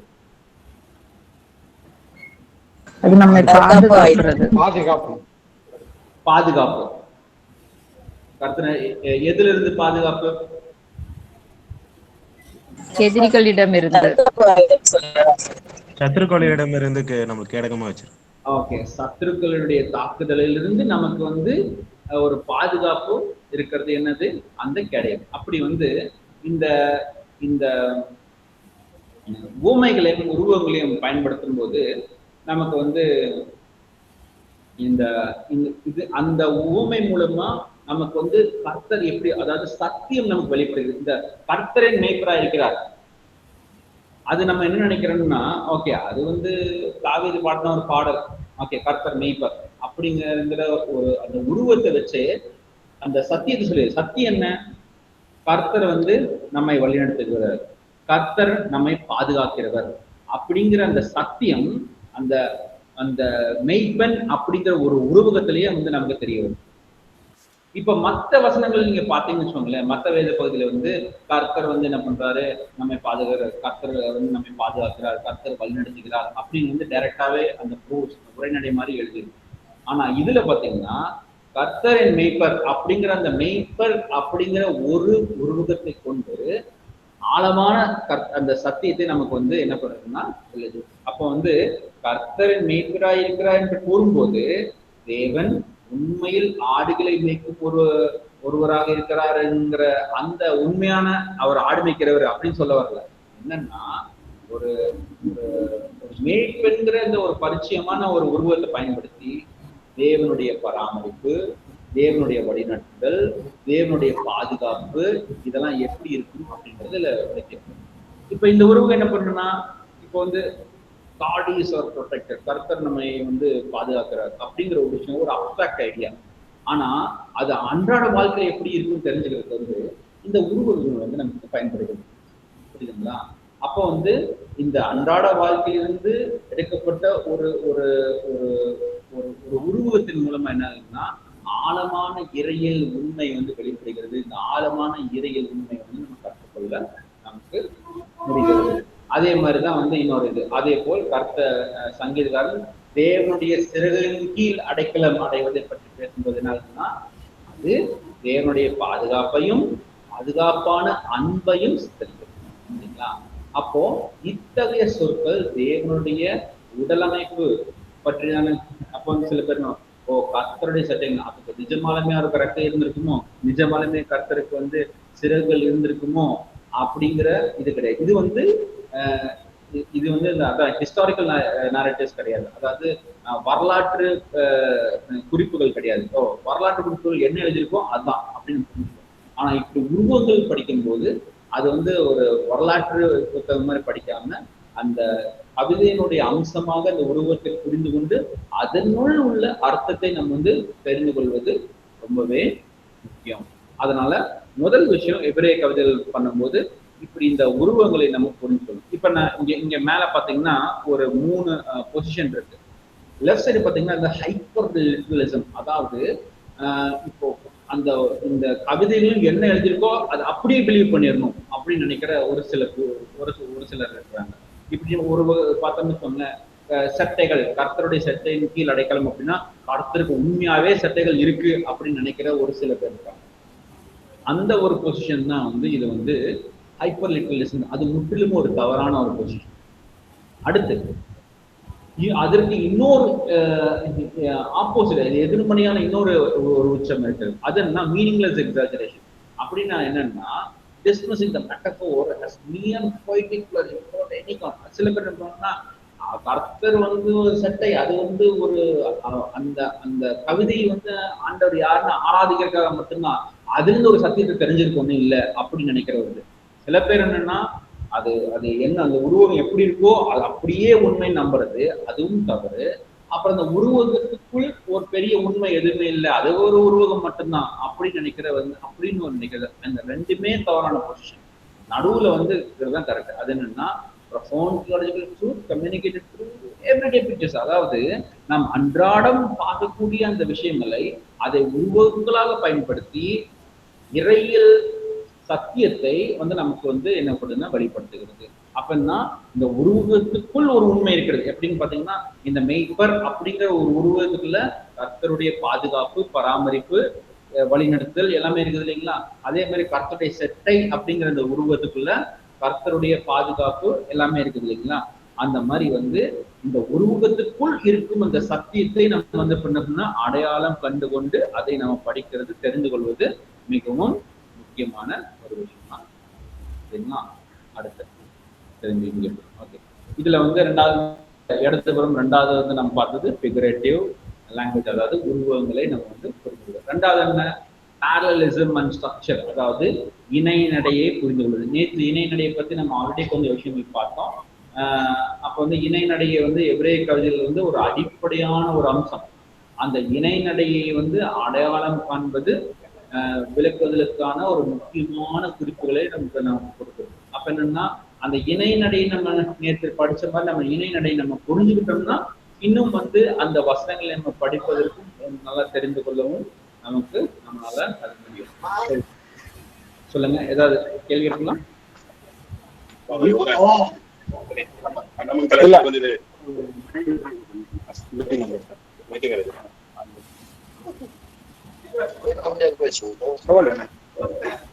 ನಮಸ್ಕಾರ. ಅದು ಆನ್ಲೈನ್ ಟ್ರೈನಲ್ಲಿ ಇದ್ದೆ, ಮನೆಯವರು ಇರ್ತಾರಲ್ಲ. ಆಯ್ತು ಬ್ರದರ್, மைக் ஆஃப் பண்ணிருங்க.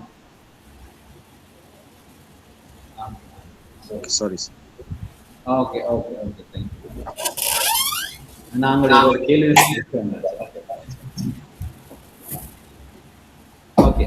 ஸோ இப்போ நம்ம பார்த்த மாதிரி அந்த parallelism இணை நடை, இப்போ இந்த இணையான வரிகளுக்கு இடையான உறவு சில சமயங்கள் என்ன பண்ணா புரிந்து கொள்வதற்கு கடினமான சொற்கள் அல்லது கடினமான கருத்துக்களை அந்த அர்த்தத்தை வந்து நமக்கு என்ன பண்ணா இன்னும் தெளிவாக இருக்காது. சில சமயம் வந்து ஒரு வரியில முதல் வரியில படிக்கிறது வந்து ஒருவேளை நமக்கு வந்து அவ்வளவு தெளிவில்லைன்னா அப்போ அந்த இணைநடை அடுத்து வரக்கூடிய அந்த வரி அதே கருத்தை, அந்த ஒத்த கருத்து இணைநடை நம்ம பார்த்தோம்ல, அப்படின்னா அதே கருத்தை வேறு சொற்கள் நமக்கு வந்து காண்பிக்கிறது இல்லையா? நம்ம வந்து சங்கீதம் 1:5 படிச்சோம் இல்லைங்களா? ஒரு ஒருத்தரை படிங்க அந்த சங்கீதம் 1:5.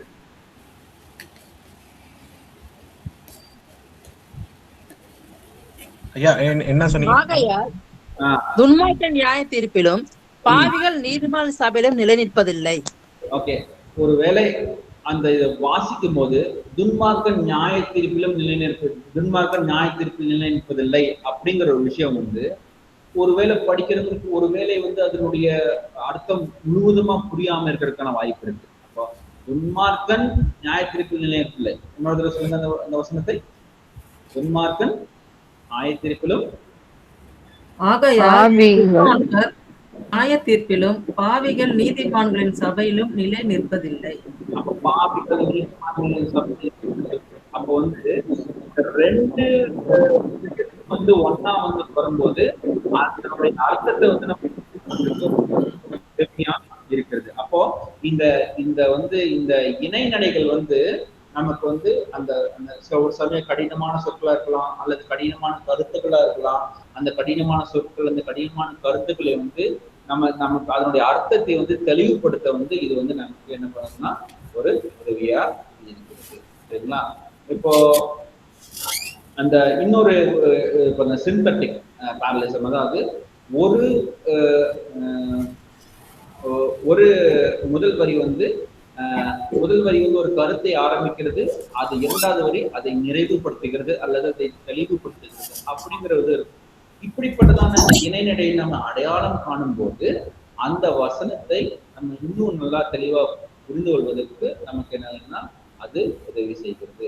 அப்ப இன்னொரு விஷயம் என்னன்னா அந்த கருத்தை வந்து திரும்பவும் இந்த ரீஎம்பசைஸ் அப்படின்னு சொல்லுவாங்க. அது திரும்பவும் அந்த கருத்துக்களை வழி காண்பிக்கிறது, அதனுடைய முக்கியத்துவத்தை நமக்கு வந்து எடுத்துக்காட்டவும் அந்த உதவுகிறது அப்படிங்கிற விஷயத்தை வந்து நம்ம பார்க்கணும். அப்போ வந்து நீங்க எப்போ அந்த வசனங்களை படித்தாலும் நீங்க அந்த parallelism அந்த இணை நடை என்ன 3 வகையான இணை நடை நம்ம பார்த்தோம். அந்த 3 வகையான இணை நடையும் வந்து நம்ம என்ன பண்ணணும்னா நம்ம அதை அடையாளம் கண்டு அதுக்கு தகுந்த மாதிரி வந்து நம்ம வந்து தெரிந்து கொள்வது அதை அடையாளம் கண்டு அதுல இருந்து அடையாளம் கண்டுகொள்ளும் போது நமக்கு என்ன நடக்குதுன்னா அந்த வசனத்தை இன்னும் தெளிவாக நமக்கு புரிந்து கொள்ள ஒரு வழிவகை செய்கிறது. சரிங்களா?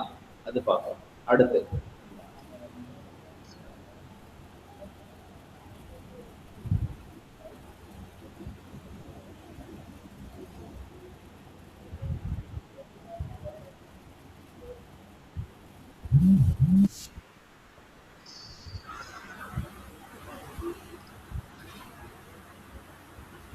ஓகே, இப்போ இணை நடை நம்ம பார்த்தோம்னா அடுத்து பார்த்தோம்னா ஞான இலக்கியத்தை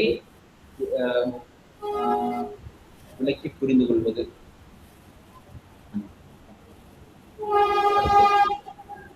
பல்வேறு விதமான இந்த இந்த சங்கீதத்தை அடையாளம் காணுதல். ஒரு பல வகையான சங்கீதங்கள் இருக்கிறது, சரிங்களா? அந்த பல வகையான சங்கீதத்தை நம்ம என்ன பண்ணணும்னா நம்ம தெரிந்து கொள்ளணும். இப்போ இந்த வலதுபுறம் இரண்டாவது பார்த்தீங்கன்னா சாமிக் taxonomy identifying genre and purpose அப்படின்னா எல்லா சங்கீதம் ஒரே மாதிரியான சங்கீதங்கள் கிடையாது. இப்போ நீங்க அதை வந்து நீங்க நோட் பண்ணி வைக்கணும்னா நீங்க நோட் பண்ணி வச்சுக்கலாம். பல வகையான சங்கீதங்கள் இருக்கு. சங்கீத நூல் வந்து பல்வேறு வகையான சங்கீதங்களை கொண்டுள்ளது. ஒவ்வொரு வகைக்கும் தனித்த நோக்கமும் சிறப்பம்சமும் உள்ளது. இப்ப நம்ம பார்த்தோம்னா ஒண்ணு வந்து பார்த்தோம்னா வந்து அந்த ஒரு துக்கமான சமயத்துல வந்து என்னன்னா அந்த ஒரு ஆறுதலையும் கற்றலும் நம்பிக்கையும் திரும்பியும் வந்து அதை அதை சொல்கிற ஒரு பாடலாக இருந்தது. இரண்டாவது சங்கீதம் 20 நம்ம பார்த்தோம். சங்கீதம் 20 என்ன? அது வந்து ஒரு ஒரு போருக்கு அரசர் தொடர்பான சங்கீதங்கள், ராயல் சாம்ஸ், அரசர் தொடர்பான சங்கீதங்கள்னு பார்க்குறோம். இப்போ இந்த மாதிரி பல வகையான சங்கீதத்தை நம்ம தெரிந்து கொள்வது வந்து நமக்கு அதனுடைய கருத்துக்களை வந்து அதனுடைய கருத்துக்களை புரிந்து கொள்வதற்கு மிகவும் முக்கியமானதாகவும் மிகவும் உதவிகரமானதாகவும் இருக்கும். அப்போ எப்படிப்பட்ட சங்கீதம் இருக்கு? துதி சங்கீதங்கள் இருக்கு. நம்பர் 1 துதி சங்கீதங்கள். துதி சங்கீதங்கள் எப்படின்னா தேவனுடைய மகத்துவத்தையும் அவருடைய வல்லமையையும் அவருடைய கிரியையும் மையமாக கொண்டுள்ளது. அதுதான் வந்து என்னன்னா துதி சங்கீதங்கள். என்ன துதி சங்கீதங்கள்? என்ன? தேவனுடைய மகத்துவத்தையும் அவருடைய வல்லமையும் அவருடைய கிரியையும் நமக்கு என்ன மையமாக கொண்டுள்ள சங்கீதங்கள் தான். இது வந்து என்ன சொல்றதுன்னா நம்ம வந்து துதி சங்கீதங்கள் அப்படின்னு சொல்றோம். இரண்டாவது வகையான சங்கீதங்கள் என்ன சொன்னா புலம்பல் சங்கீதங்கள் அப்படிங்களா. புலம்பல் சங்கீதங்கள் என்ன? துக்கம், வேதனை மற்றும் தேவனுடைய உதவிக்கான கூக்குரல்களை வெளிப்படுத்துகிற சங்கீதங்கள் தான் வந்து இந்த புலம்பல் சங்கீதம் அப்படின்னு சொல்றோம். புலம்பல் சங்கீதம் புலம்பல் சங்கீதம் எப்படிப்பட்ட சங்கீதம்? துக்கம், வேதனை மற்றும் தேவனுடைய உதவிக்கான கூக்குரலை வெளிப்படுத்துகிற சங்கீதங்கள் தான் இந்த புலம்பல் சங்கீதங்கள். அடுத்து நன்றியறிதல் சங்கீதங்கள். நன்றியறிதல் சங்கீதங்கள் என்ன இருக்கு? தேவனுடைய ரட்சிப்பையும் அவருடைய ஆசீர்வாதத்தையும் கொண்டாடுகிறதான சங்கீதம் தான் இந்த நன்றியறிதல் சங்கீதங்கள். ஓகே, தேங்க்ஸ் கிவிங் சாங்ஸ், நன்றியறிதல் சங்கீதங்கள், தேவனுடைய ரட்சிப்பையும் ஆசீர்வாதத்தையும் கொண்டாடுகின்ற சங்கீதங்கள். அப்புறம் ஞான சங்கீதங்கள். ஞான சங்கீதம்னா தேவ பக்தியுள்ள வாழ்க்கைக்கான போதனைகளை வழங்கும் இந்த சங்கீத பாடல்கள் தான் வந்து நம்ம சொல்றோம்னா ஞான சங்கீதங்கள் அப்படின்னு நம்ம சொல்றோம். அடுத்து அரசர் தொடர்பான சங்கீதங்கள், ராஜரிகள், ஞான சங்கீதம். ஞான சங்கீதங்கள் தேவ பக்தி உள்ள வாழ்க்கைக்கான போதனைகளை வழங்கும் சங்கீதங்கள் தான் ஞான சங்கீதம் சொல்றோம். தேவ பக்தி உள்ள வாழ்க்கைக்கான போதனைகளை வழங்குகின்ற சங்கீதங்கள் தான் ஞான சங்கீதம் அப்படின்னு நம்ம சொல்றோம். அடுத்து ராஜரிகள், அரசர் தொடர்பான சங்கீதங்கள், ராஜாவையும் தேவனுடைய ராஜ்யத்தையும் பற்றி பேசுகிற சங்கீதங்கள் தான் இந்த அரசர் தொடர்பான சங்கீதங்கள். ராஜாவையும் தேவனுடைய ராஜ்யத்தையும் பற்றியதான சங்கீதம். அடுத்து இது வந்து அடுத்து கடைசி வந்து மெசியானிக் சாம்ஸ். மெசியானிக் சாம்ஸ்னா மேசியா தொடர்பான சங்கீதங்கள், வரப்போகும் மேசியாவை முன்னறிவிக்கின்ற சங்கீதங்கள். சில பேர் என்ன ப்ராஃபட்டிக் சாம்ஸ், அதாவது தீர்க்க தரிசன சங்கீதங்கள், அதாவது வரக்கூடிய காரியங்களை தீர்க்க தரிசனமாக உரைக்கும் சங்கீதங்கள்னு சொல்லுவாங்க. இதுல வந்து அது வந்து குறிப்பாக மேசியா குறித்தான சங்கீதங்கள் நிறைய இருக்கும். அதனால வந்து மேசியா, அது வந்து மேசியா தொடர்பான சங்கீதங்கள். உதாரணமாக உங்களுக்கு 2 உதாரணம் காட்டுறாங்க.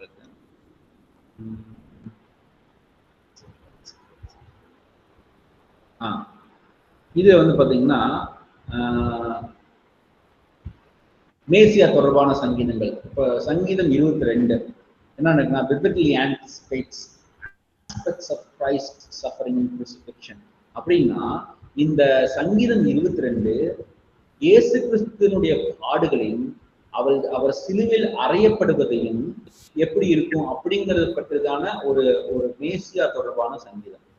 அதே மாதிரி சங்கீதம் 110 அது என்ன சொன்னா மேசியா எப்படி ஒரு ஆசாரியனாகவும் எப்படி ஒரு ராஜாவாகவும் இருப்பார் அப்படிங்கிற இந்த ரெண்டு ஆஸ்பெக்ட்ஸையும் வந்து நமக்கு வந்து நமக்கு சொல்லிக் கொடுக்குற இந்த சங்கீதம் தான் வந்து இந்த மேசியா தொடர்பான சங்கீதம் அப்படின்னு சொல்லி நம்ம சில சமயம் வந்து இந்த புத்தகங்கள்ல வந்து இந்த கிறிஸ்து எப்படி பார்க்கப்படுகிறார் அப்படின்னு ஒரு விஷயம் படிக்கிறது கரெக்ட் தான். ஆனா வந்து எல்லா சங்கீதத்துக்கும் அப்படி தேட வேண்டிய அவசியம் கிடையாது. ஒரு சங்கீதம் ஒவ்வொரு சூழ்நிலையும் ஒவ்வொரு வகையா இருக்கு. இப்ப நீங்க வந்து பாத்தீங்கன்னா புலம்பல் சங்கீதத்துல போய் நீங்க அதுலயும் கிறிஸ்து இருக்காரு தேடி தேடி அப்படி வந்து நம்ம வந்து ரொம்ப இம்போஸ் பண்ணக்கூடாது. அதாவது இந்த நீங்க ஹெர்மனடிக்ஸ் வியாக்கியான சாஸ்திரம் இதை படிச்சிருந்தீங்கன்னா உங்களுக்கு தெரிஞ்சிருக்கும். என்னன்னா அந்த வசனத்திலிருந்து அர்த்தத்தை நாம் வெளியெடுக்கணும். நாம புதுசா ஒரு அர்த்தத்தை எடுத்து அந்த வசனத்துக்குள்ள புகுத்தக்கூடாது. அப்ப அந்த மாதிரி இது வந்து மெசியானிக் சாம்ஸ், அதாவது மேசியா தொடர்பான சங்கீதங்கள் இருக்குது. சங்கீதத்துல கிறிஸ்துவ குறித்தான பல விஷயங்கள் இருக்கு, அதுல சந்தேகமே கிடையாது. ஆனால் ஒவ்வொரு சங்கீத வசனத்தை எடுத்து இதுக்குள்ள கிறிஸ்து இருக்கிறான்னு சொல்லி நம்மளாம் வந்து வற்புறுத்தி புகுத்துவது அந்த வசனத்துல அந்த சங்கீத பாடலை வந்து நம்ம சரியா புரிந்து கொள்வதற்கு பெரும் தடையா இருக்கும். அதனால வந்து அதை வந்து நம்ம என்ன பண்ணணும்னா அதை தவிர்க்கிறது ரொம்பவே நல்லது. சரிங்களா? ஐயா சொல்லுங்க. இந்த அரசர் தொடர்பான சங்கீதமா கொஞ்சம் விவரம். ஓகே, அரசர் தொடர்பான சங்கீதங்கள் இப்ப சில சமயங்கள் என்ன ஆகும்னா இந்த இப்ப நம்ம சங்கீதம் 20 பார்த்தோம் இல்லைங்களா? சங்கீதம் 20 வந்து அரசர் தொடர்பான சங்கீதம். அதுல வந்து அந்த ராஜாவை குறித்துதான இது இருக்கும். ராஜா போர் செய்வது, ராஜாவுடைய காரியங்களை குறித்துதான. எங்க எல்லாம் அந்த ராஜா இன்வால்வ் ஆகுறாரோ அது வந்து ராயல் சாம்ஸ், அதாவது ராஜா அரசர் தொடர்பான சங்கீதம், இல்லாட்டி ராஜரீக சங்கீதம் அப்படின்னு சொல்லுவாங்க. இன்னொரு விஷயம் என்னன்னா கர்த்தரையே ஒரு ராஜாவை போல பாவித்து அவருடைய ராஜ்யத்தை குறித்து பாடுகிற பாடல்களும் அப்படி இருக்கு. இப்போ 20 வந்து நம்ம பார்த்தது என்னன்னா போருக்கு போவதற்கு முன்னான அந்த ஒரு சங்கீத பாடல், அது ராயல் சாம்ஸ் அப்படின்னு. 21 ராயல் சாம்ஸ் தான். 21 அரசர் தொடர்பான அந்த சங்கீதம் தான். ஆனா என்னன்னா அது போரிலிருந்து திரும்பி வந்ததுக்கு பிற்பாடு பாடக்கூடிய அந்த நன்றி பாடல. நீங்க இது இந்த பேக்ரவுண்ட மனசுல வச்சுட்டு நீங்க அந்த சங்கீதத்தை நீங்க படிச்சு பாருங்க, உங்களுக்கு அது புரியும். இன்னும் வந்து ஒரு டைப்ஸ் ஆஃப் சாம்ஸ்ல இன்னும் சில விஷயங்கள் எனக்கு ஒரு சான்ஸ் இருக்கு, முடிஞ்சா நான்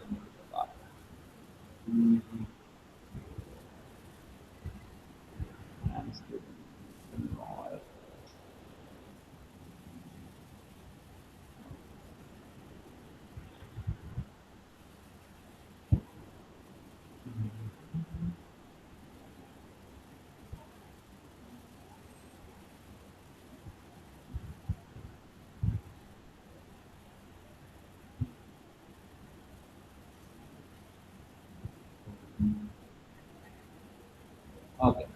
இது வந்து சங்கீதத்தின் வகைகள் அப்படின்னு நம்ம பார்க்கிறோம். இதுல வந்து 5வது நம்பர் நீங்க பாருங்க, ராயல் சாம்ஸ். இந்த ராயல் சாம்ஸ் தெரியுதுங்களா? இது நம்ம உதாரணமாக சங்கீதம் 2, சங்கீதம் 18, சங்கீதம் 20 நம்ம படிச்ச ஞாபகம் இருக்குங்களா? சங்கீதம் 21 இருக்குன்னு நான் சொன்ன ஞாபகம் இல்லையா? சங்கீதம் 20, சங்கீதம் 21, சங்கீதம் 72, சங்கீதம் 110, இது எல்லாம் வந்து என்ன பண்ணணும்னா ராஜரீக சங்கீதம். இதுல என்னன்னா வந்து என்ன பண்ண கர்த்தருடைய God's anointed king his rule and God's kingdom, அதாவது கர்த்தர் அபிஷேகம் செய்த அந்த ராஜா தாவீதை போல கர்த்தர் அபிஷேகம் செய்த ராஜா, அந்த ராஜாவுடைய அந்த ஆட்சி, அது மட்டுமல்லாது கர்த்தருடைய ராஜ்யம், இதை சுற்றியுள்ள பாடல்களை வந்து நம்ம என்ன பண்றோம்னா இதை வந்து ராஜரீக சங்கீதம் அப்படி சொல்லணும். இப்போ இன்னொரு விஷயம் கூட நம்ம பார்த்தோம், என்னன்னா இதுல பாருங்க, இப்போ இது வந்து மேசியாவை குறித்துதான சங்கீதம் நம்ம சொன்னோம் இல்லைங்களா? இதுலயும் பாத்தீங்கன்னா 110 இந்த 110 மேசியாவை குறித்துதான சங்கீதமா இருக்கு. இதுல என்ன எழுதிருக்கு பாருங்க, presence Messiah as both king and priest அப்படின்னா மேசியாவை ஒரு ஆசாரியனாகவும் அதே சமயத்தில் ஒரு ராஜாவாகவும் காண்பிக்கிற இந்த சங்கீதம் தான் சங்கீதம் 110 இல்லைங்களா? அதே மாதிரி இங்க பாருங்க, இதுலயும் பாத்தீங்கன்னா சங்கீதம் 110 எழுதிருக்கு பாத்தீங்கன்னா இங்க. ஏன்னா இந்த சங்கீதம் 110 ஒரு மேசியாவை குறித்தான சங்கீதமாக இருந்தாலும் இதுவும் அரசரைப்பு பற்றிய சங்கீதமாகவும் கருதப்படுகிறது. ஏன்னா கர்த்தருடைய ராஜ்யத்தை குறித்து இந்த மேசியா ஒரு ராஜாவாக இருக்கிறார், அதை குறித்து உள்ள பாடம் நட்டு இதை வந்து நம்ம என்ன பண்றோம், இதை அரசர் தொடர்பான சங்கீதமாகவும் எடுத்துக்கொள்கிறோம். 6வது நம்பர் பாருங்க, மெசியானிக் சாம்ஸ், மேசியா குறித்தான சங்கீதம், அதுலயும் 110 இருக்கு பாருங்க, அதுலயும் 110 இருக்குது. உதாரணம் இன்னொன்னு பாத்தீங்கன்னா சங்கீதம் 2, இங்க சங்கீதம் 2, இது வந்து காட் சொவரைன்டி, கர்த்தருடைய ராஜ்யம், இந்த எல்லா இதுக்கும் வந்து மேலுடைய கர்த்தருடைய ராஜ்யம் தான் இருக்கிறது அப்படிங்கிற உணர்த்துகிற இந்த 2. இது வந்து என்னன்னா மேசியாவை குறித்தான சங்கீதமாகவும் இருக்கிறது, ஒரு அரசரை குறித்ததான, ஏன்னா கர்த்தர் தான் அரசர், கர்த்தர் தான் ராஜா, அவரை குறித்தான சங்கீதமாகவும் இருக்கிறது. அதனால இது 2 இந்த கேட்டகரிஸ் வரும். இப்போ என்னென்ன சங்கீத வகைகள் நீங்க பாருங்க, என்னென்ன இருக்கு பாருங்க. இங்க வந்து பிரைஸ் அண்ட் துதி சங்கீதங்கள் இருக்கு, புலம்பல் சங்கீதங்கள் இருக்கு, தேங்க்ஸ் கிவிங் நன்றி சங்கீதங்கள் இருக்கு, ஞான சங்கீதங்கள் இருக்கிறது. அடுத்து பாத்தீங்கன்னா இங்க வந்து அரசரை குறித்தான சங்கீதங்கள் இருக்கிறது, மேசியா குறித்தான சங்கீதங்கள் இருக்கிறது. இந்த வரலாற்று பின்னணி உள்ள சங்கீதங்கள் இருக்கிறது. அதாவது இஸ்ரவேல் வரலாற்றில் கர்த்தர் வந்து என்ன செய்தார், கர்த்தருடைய காரியங்கள் என்ன, கர்த்தர் செய்த கிரியைகள் என்ன அப்படிங்கிற குறித்தான சங்கீதத்துக்கு ஒரு வகைப்படுத்துகிறார்கள். இன்னொன்று சாங்ஸ் ஆஃப் ஆக்சன்ஸ் அப்படிம்பாங்க, அதாவது pilgrim songs sung as they went up to worship in Jerusalem. அதாவது எருசலேம் நகருக்குள் கர்த்தருடைய ஆலயத்துக்கு சென்று கர்த்தரை ஆராதிப்பதற்காக அவங்க பிரயாணப்பட்டு போகும்போது அந்த யாத்திரையின் சமயத்தில் பாடக்கூடிய பாடல்கள் வந்து சாங்ஸ் ஆஃப் அசன்ஸ் அப்படின்னாங்க. சங்கீதம் 120 இருந்து சங்கீதம் 134 வரைக்கும் அந்த சங்கீதங்கள் தான் சாங்ஸ் ஆஃப் அசன்ஸ், அதாவது யாத்திரை தமிழ் அர்த்தம். அது யாத்திரை சங்கீதங்கள், யாத்திரை செய்யும் போது செய்கிறார். யாத்திரை சொல்றதை விட புனித யாத்திரை எதுங்க,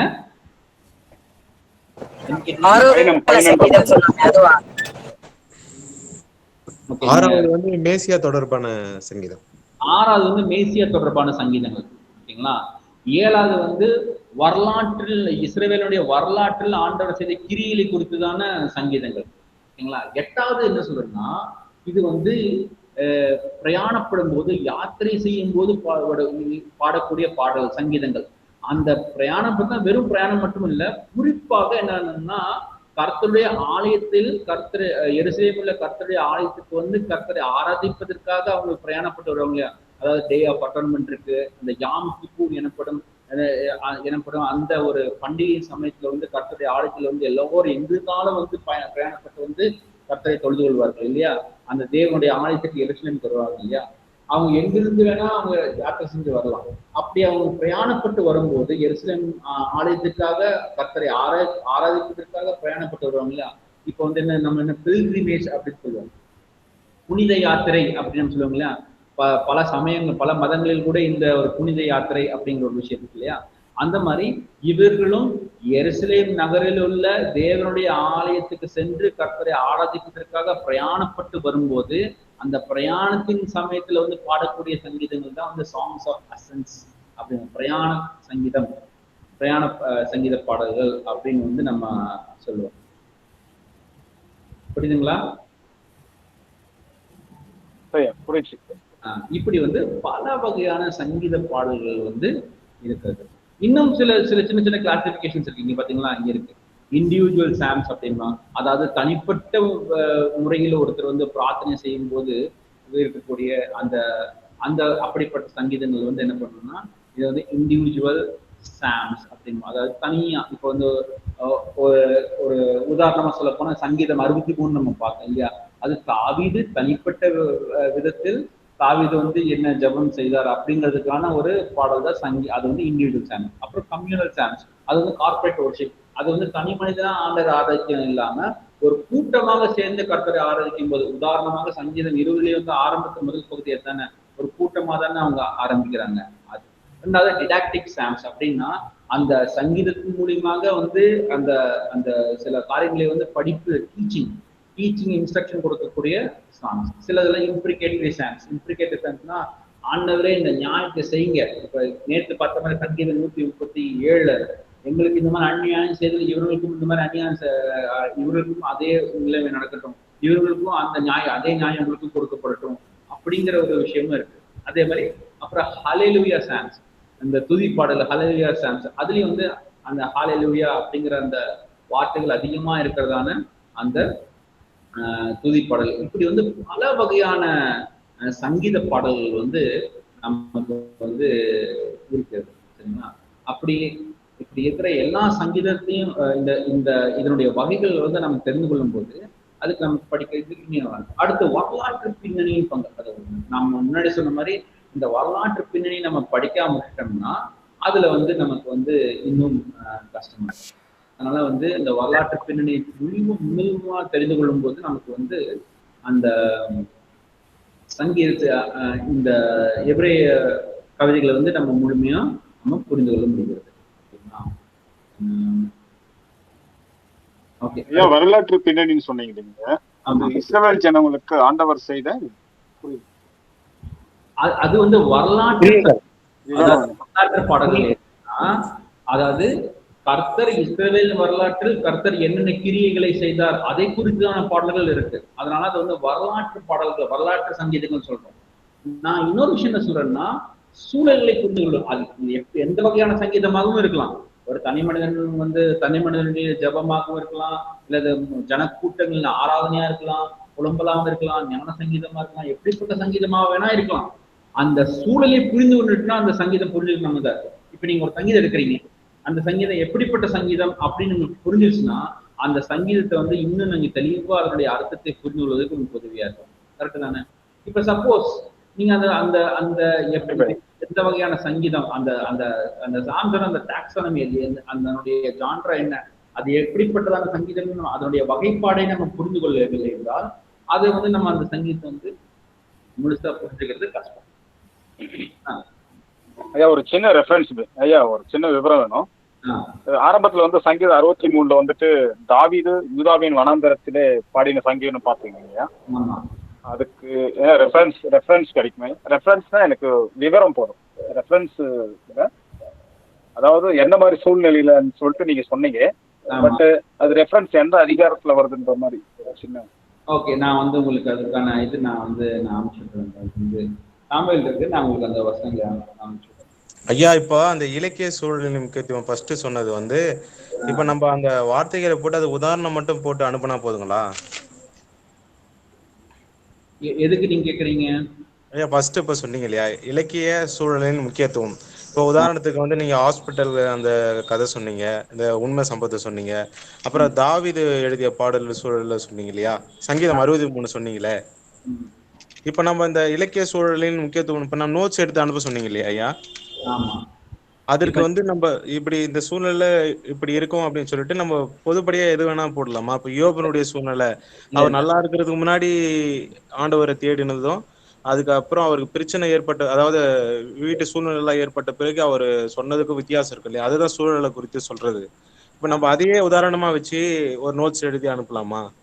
நீங்க வந்து உங்களுக்கு எந்த அளவுக்கு உங்களுக்கு புரிந்திருக்கிறதோ உங்களுடைய புரிதலை நீங்க அதுல வெளிப்படுத்தலாம். நான் என்ன யோசிக்கிறேன்னா, நீங்க அனுப்புற எல்லா நோட்டும் ஒரே மாதிரி இருக்கணும்னு நான் நினைக்கவே இல்லை. ஏன்னா நீங்க வந்து ஒரு முக்கியமான விஷயத்த வந்து இந்த விஷயம் எனக்கு வந்து இது நான் கத்துக்கிட்டேன், இது வந்து எனக்கு ரொம்ப இம்பாக்ட் நீங்க ஒரு விஷயத்துலாம். ஆனா மற்றவங்களுக்கு வந்து வேறு காரியத்துல எம்பசிஸ் இருக்கலாம். நாங்க பாக்குற என்னன்னா இங்க எல்லா நோட்ஸும் ஒரே மாதிரி இருக்கணுங்கிறது இல்லை.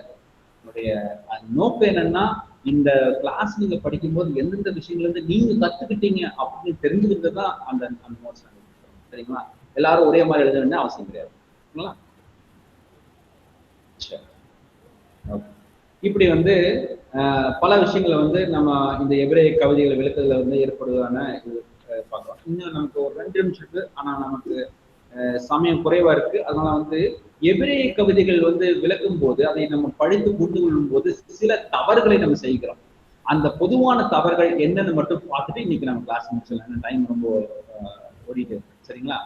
அதை மட்டும் பார்த்துடலாம்.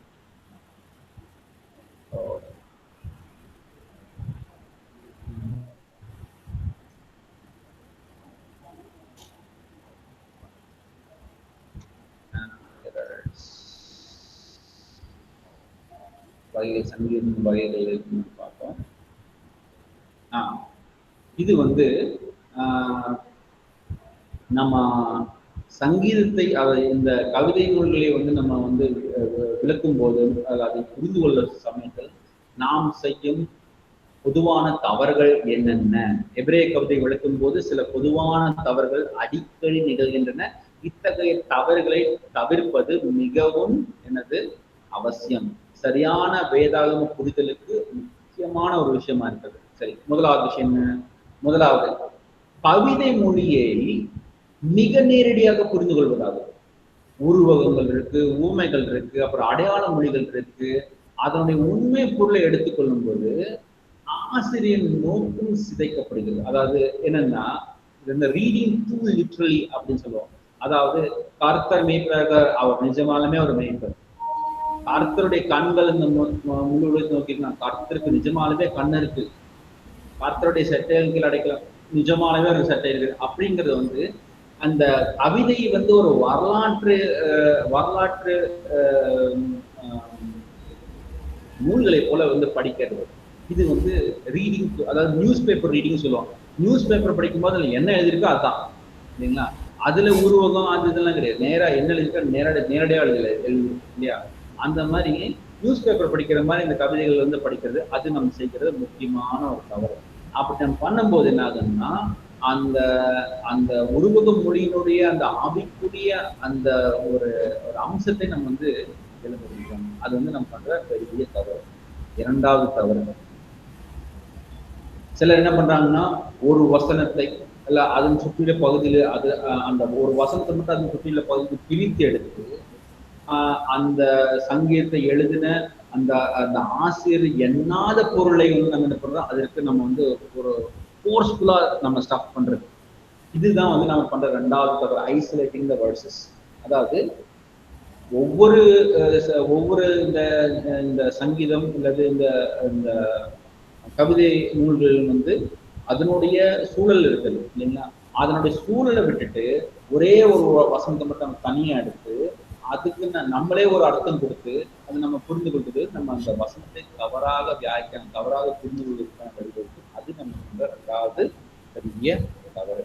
மூன்றாவது, ட்ரீட்டிங் ப்ராவர்ப்ஸ் அஸ் ப்ராமிசஸ். இந்த அடுத்த பிரச்சனை. இது வந்து நம்ம வந்து சங்கீத நீதிமொழிகள் படிக்கும்போது நீதிமொழிகள் வந்து என்ன பண்ணணும்னா வாக்கு தத்தங்களை போல நம்ம படிச்சுக்கிறது. அப்ப என்னன்னா அது என்னன்னா நமக்குள்ள வந்து ஒரு தவறான ஒரு எக்ஸ்பெக்டேஷன் நமக்குள்ள வர ஆரம்பிச்சிடும். அப்ப என்னங்கன்னா, அப்போ அந்த துன்பத்தை குறித்தும் நமக்கு செல்வத்தை குறித்து நம்ம வந்து ஒரு தவறான ஒரு ஒரு புரிதல் நமக்குள்ள வந்துடும். ஓகே, நீ இப்படி செஞ்சா, அதாவது நீதிமொழியில இருக்கும், நீ சோம்பேறியா இருந்தா நீ ஏழை ஆயிருவ, நீ சுறுசுறுப்பா இருந்தா பணக்காரன் ஆயிருவ அப்படின்றது.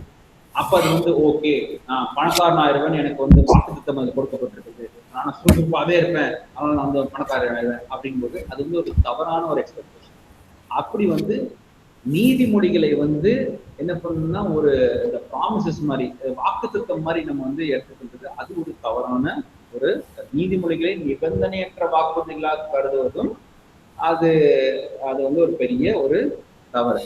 அது வந்து நீதிமொழிகள் பொதுவான வாழ்க்கை கொள்கைகளை முன்வைக்கின்றன. நம்ம வாழ்க்கையில எப்படி இருக்கணும், நம்ம லைஃப் டிசிப்ளின்ஸ் எப்படி இருக்கணும் அப்படின்னு சொல்லி நம்ம சொல்ற இந்த பொதுவான வாழ்க்கை கொள்கைகளை முன்வைக்கிறது. ஒவ்வொரு சூழலிலும் ஒரே மாதிரியான நிறைவேற வேண்டிய உறுதிமொழிகள் அது கிடையவே கிடையாது. நாம யோசிப்போம், நான் சுறுசுறுப்பாக தானே இருக்கேன், எனக்கு ஏன் இப்படி வருது, நான் வந்து சோம்பேறி இல்லையே, அப்ப ஏன் என்ற காசு இல்லை அப்படிங்கிற மாதிரி. இது வந்து ஒரு பொதுவான வாழ்க்கை கொள்கையை முன்வைக்கின்றன. அப்போ நீதிமொழிகள் வேறு, அதனுடைய இந்த நிபந்தனையற்ற இந்த வாக்குறுதிகள் வேறு. அது வந்து நம்ம புரிந்து கொள்றது. சில டைம் ரெண்டுமே கன்ஃபியூஸ் பண்ணுறோம். அடுத்து நான்காவது, ஒரு கவிதையின்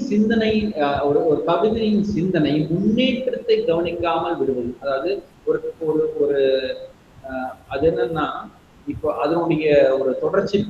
ஒரு உதாரணமா பார்த்தீங்கன்னா, ஒரு சில சங்கீதங்கள் இருக்கும். ஆரம்பிக்கும் போது ஆண்டவரே ஏன் இப்படி ஆயிடுச்சு ஆண்டவரே அப்படின்னு சொல்லி நம்ம வந்து துக்கத்தோட ஆரம்பிக்கும்.